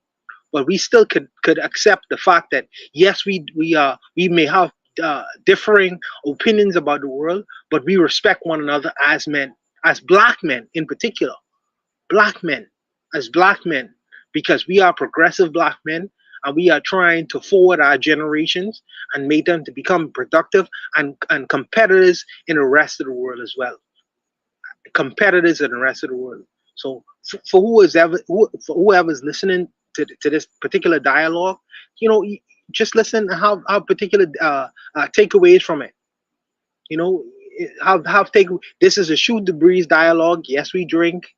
Yes, we have kind of like a laissez-faire kind of atmosphere, but there are some reasonable takeaways from our dialogues that you could take away, and it can become very productive in terms of what you do in your daily life and daily activities. And I'll leave it there. Yeah, I also want to also add that when again I this is a divisive topic, but when I say things about, hey, well, Southern African Americans like this, remember when I talk about FBA and ADUS, it's taking the conversation so much that people think it's about all Black Americans. That's who they think all Black Americans think like. But the people in my run-ins that claim to be FBA or ADUS are idiots, and they're embarrassments to their own direct African Americans. So when I talk bad and I talk ill of FBA and ADOS, that's who I'm talking about. I'm talking about those people who want to make that claim. And again, in my family, my nieces, my nephews, they're Black American. My sister's husband, he's a Black American. My cousins, they marry Black American men and women, beautiful, fine men. So when I see African American people saying things like that, like, oh, these are obviously idiots. And again, being from New York City, before this whole FBA ADOS stuff kicks off, no one knows who was this, who was that, because you know why? Everyone thought the right way. We all Black. It don't matter. Oh, I kind of find out you're from Grenada. Okay, cool, whatever. We still cool. We still good. Again, it's I would like this things to be the way they were. And the only thing for us, to get things back to the way they were, is to call out the fallacies and all of the tropes and certain things that we kind of have to, that's been going around in our community that we kind of have to address. Like, we're not African, or we're different people from African, or Africans sold each other and things like that. So it's a lot of miseducation on the Caribbean side, the Black American side, and the African side. So YouTubers like this channel and other YouTubers like Wode Maya, this Ghanaian kid, he goes to Guyana. He goes next door to Suriname. He goes to Jamaica. And he's meeting all these people, and he's joining them saying, oh, wow, I didn't know Africans were like this. Oh, wow, I didn't know like that. Wow, I'm here. I feel like I'm in Ghana when I go to Suriname. I feel like I'm in Ghana when I go to Ghana. I feel like I'm Ghana when I go to Trinidad. That's, I think, once us on both sides of the pond, once we really start linking up with each other, we'll be able to understand each other, and we'll not really understand each other, to realize that we are the same people. When you look at Richard Pryor, when Richard Pryor said the first time he went to Africa, right, he had no desire. He said he realized he's been there for a couple of days. He didn't use the word nigga. He said, you know why? Because I didn't see any. Once you go there and you experience your own people, that's not directly there. Like, yeah, they say they're my people, but I don't know. It changes you. Everyone that I know that go to Africa, they say it changes you. I mean, when Dr. Clark said he went to Africa, he went there and he said, yeah, people fought, people did all those things. And, he brought, black people from America over there. He says, I didn't hear that. I didn't hear that they were using the N-word over there, but when they came over here, I didn't hear them, not one use that N-word. We have to go with Dr. Clark says we got to get back to our cultural incubator with who we are. We just need to link up, y'all. I'll just land my plane here. Any other last thoughts from anyone on the topic?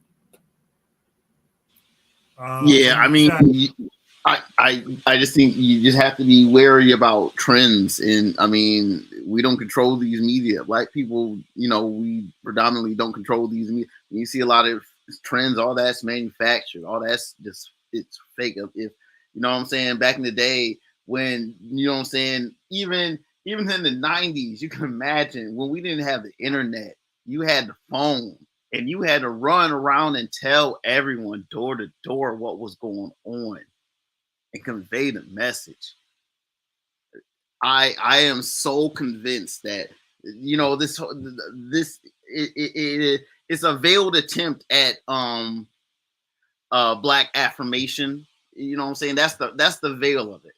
You know what I'm saying? And to try to say that black people, they are trying to diminish your black cultural achievements. You know what I'm saying? Black people do something in this country, you know what I'm saying, culturally, whatever, even economically, mathematically, you know what I'm saying, whatever, you know what I'm saying, that does not disregard everything else, you know what I'm saying. It's the idea, like, to kind of beside what Kofi's saying, like making America a fake cultural incubator for black people here, and to say that the genesis of black people is in America, and that our history began, you know what I'm saying, on Plymouth Rock, as it were. And so, like, I know it's disgusting.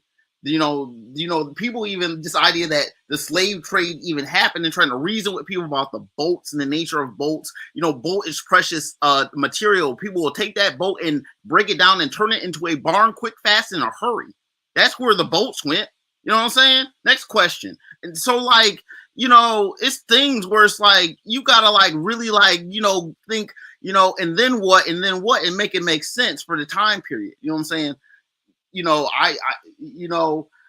My thing is, I know it's strictly online because I don't hear people in real life talking FBA or ADOS at all. Zero, right? So I know that it's off. I guess black people, the best thing we can do is just reduce it down and boil it down, you know what I'm saying? And don't let it get bigger than what it can be. I just reduce it, like, you know what I'm saying? Like some, like, you know what I'm saying? Like some oil or some wine in a skillet. Just reduce it down to the basics and just say, okay, black people, and just like use it as a tool, as like a repolishing towards like how are we going to like present ourselves again. I know it's bullshit, right? I know it's bullshit, but I know how to like go at it. You know what I'm saying? Like, I have no use of like calling myself like FBA as like as a predominant thing. I know that that's foolishness. The sentiment behind it, I see where it's coming from. I just intercept it, you know what I'm saying? Kind of put a little deflection on it. If I can move it 1 degree, you know what I'm saying? Maybe I can prevent a collision of some sort. I'm gonna pass the mic. I appreciate everyone who contributed tonight. Before you guys leave, please give a shout out, something positive you saw during the week in the African world, or something positive that happened in your sphere of the universe. Let's start with Real Black Gentleman. What would you like to shout out this week? I don't know. I guess I worked hard this week, so I might just have to shout out myself. You know what I'm saying? I gotta deal with a lot of people, and it's like herding cats with doing what I do, and a lot of personalities trying to, set everyone straight. So, you know what I'm saying? I didn't even take a lunch just the other day. I worked, I think, 13 hours the other day straight. So I'm gonna give myself a shout out. Shout out to Real Black Gentleman. Black Seal, what would you like to shout out this week? I just want to shout out the panel. You know, great show tonight. Great show every night.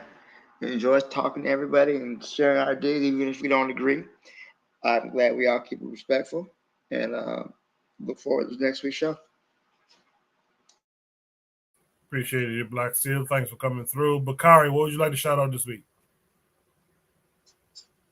I want to shout out everybody on the panel, especially Black Steel, man. Black Steel came at me tonight.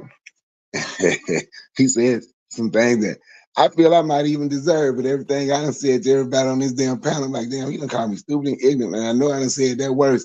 Said worse thing to people on this panel. I apologize. I get no, don't apologize, bro. Don't apologize. I'm cool. That's what I'm saying. You listen, you come my way, man. Dinner's on me. Your money's no good here. You come out here. Your money's no good. Look, Black Steel, everybody else on the panel been waiting to say something. But look, I done said so much. Black Steel said something. It was funny. It don't bother me. I'm cool. I thought it was funny. Actually, I'm like, okay, I guess it's my turn. But other than that, man, the panel, everything was good. It was a good live. I appreciate everything. I'm gonna give RBG a shout out since he gave a shout out to himself. And on that note, man, peace and love.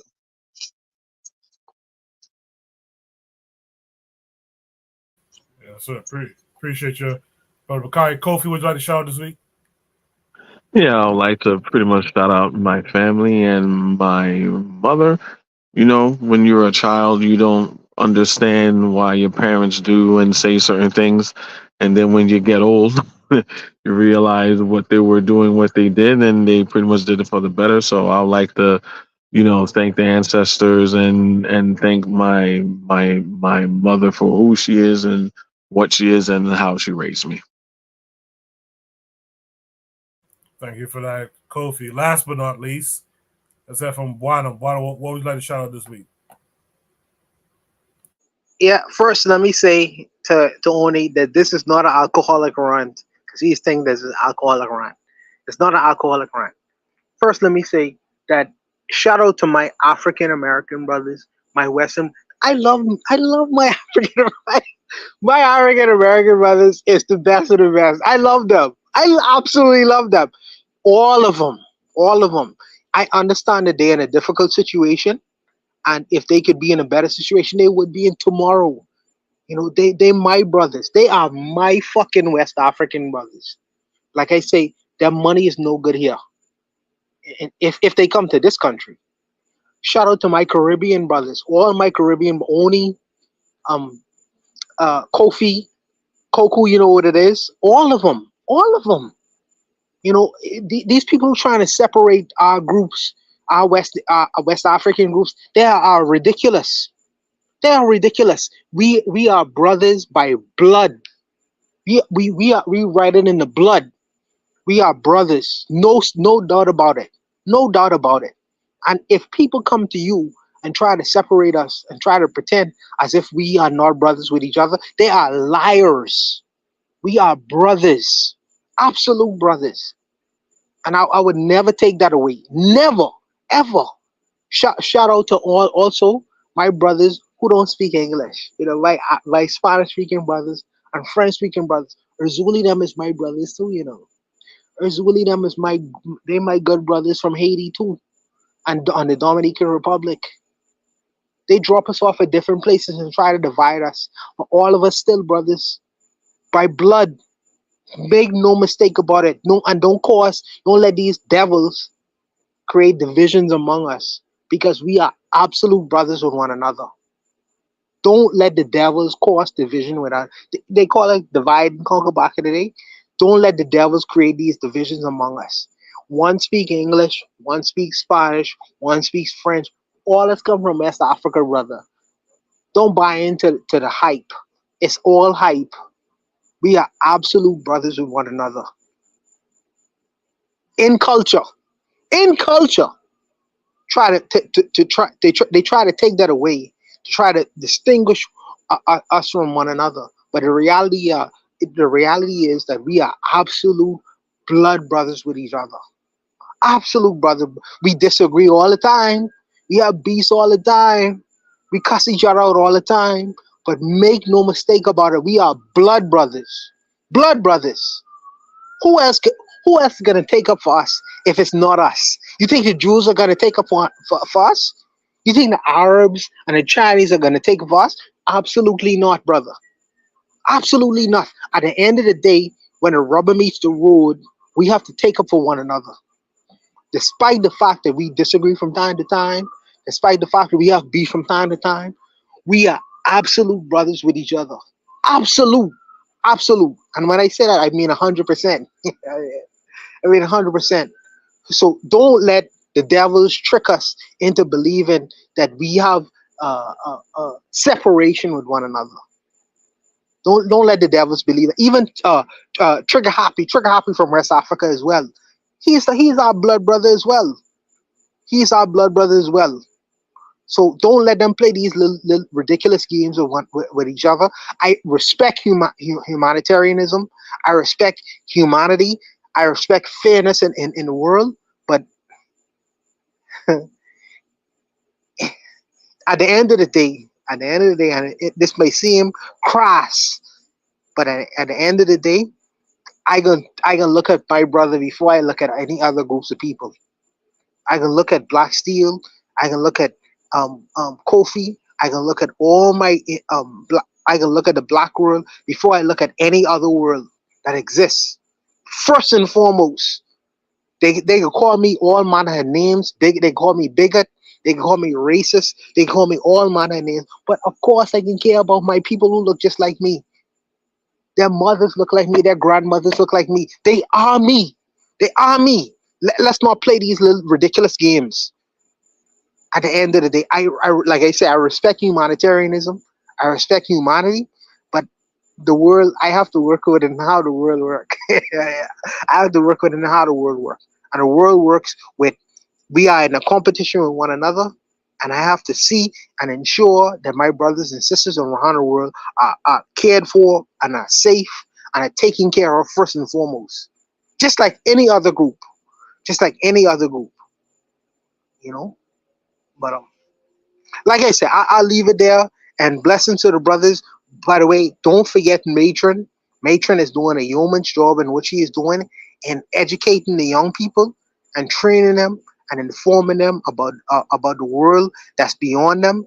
And I think that we should be contributory towards her efforts and what she is actually doing.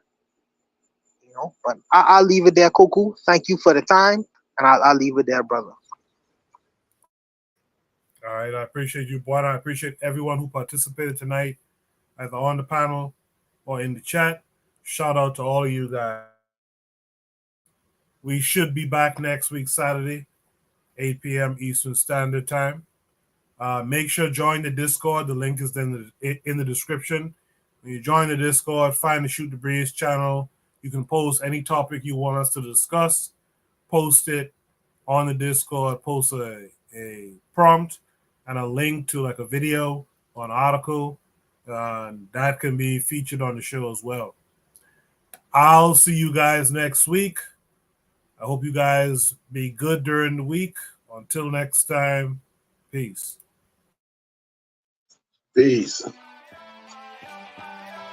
Peace, everybody. Thanks for listening to the Bitter Medicine Podcast with your host, Koku. If you like what you just heard, we hope you pass along our web address, bittermedicineblogs.com, to your friends and colleagues, and share our show to all your social media. Be sure to check out our archive section on our website for previous podcasts. This has been a KWAZ radio production. Join us next time for another session of the Bitter Medicine Podcast. Follow us on Facebook at Bitter Medicine Show, Twitter, Bitter Meds, Tumblr, Bitter Meds, Instagram, Bitter Medicine.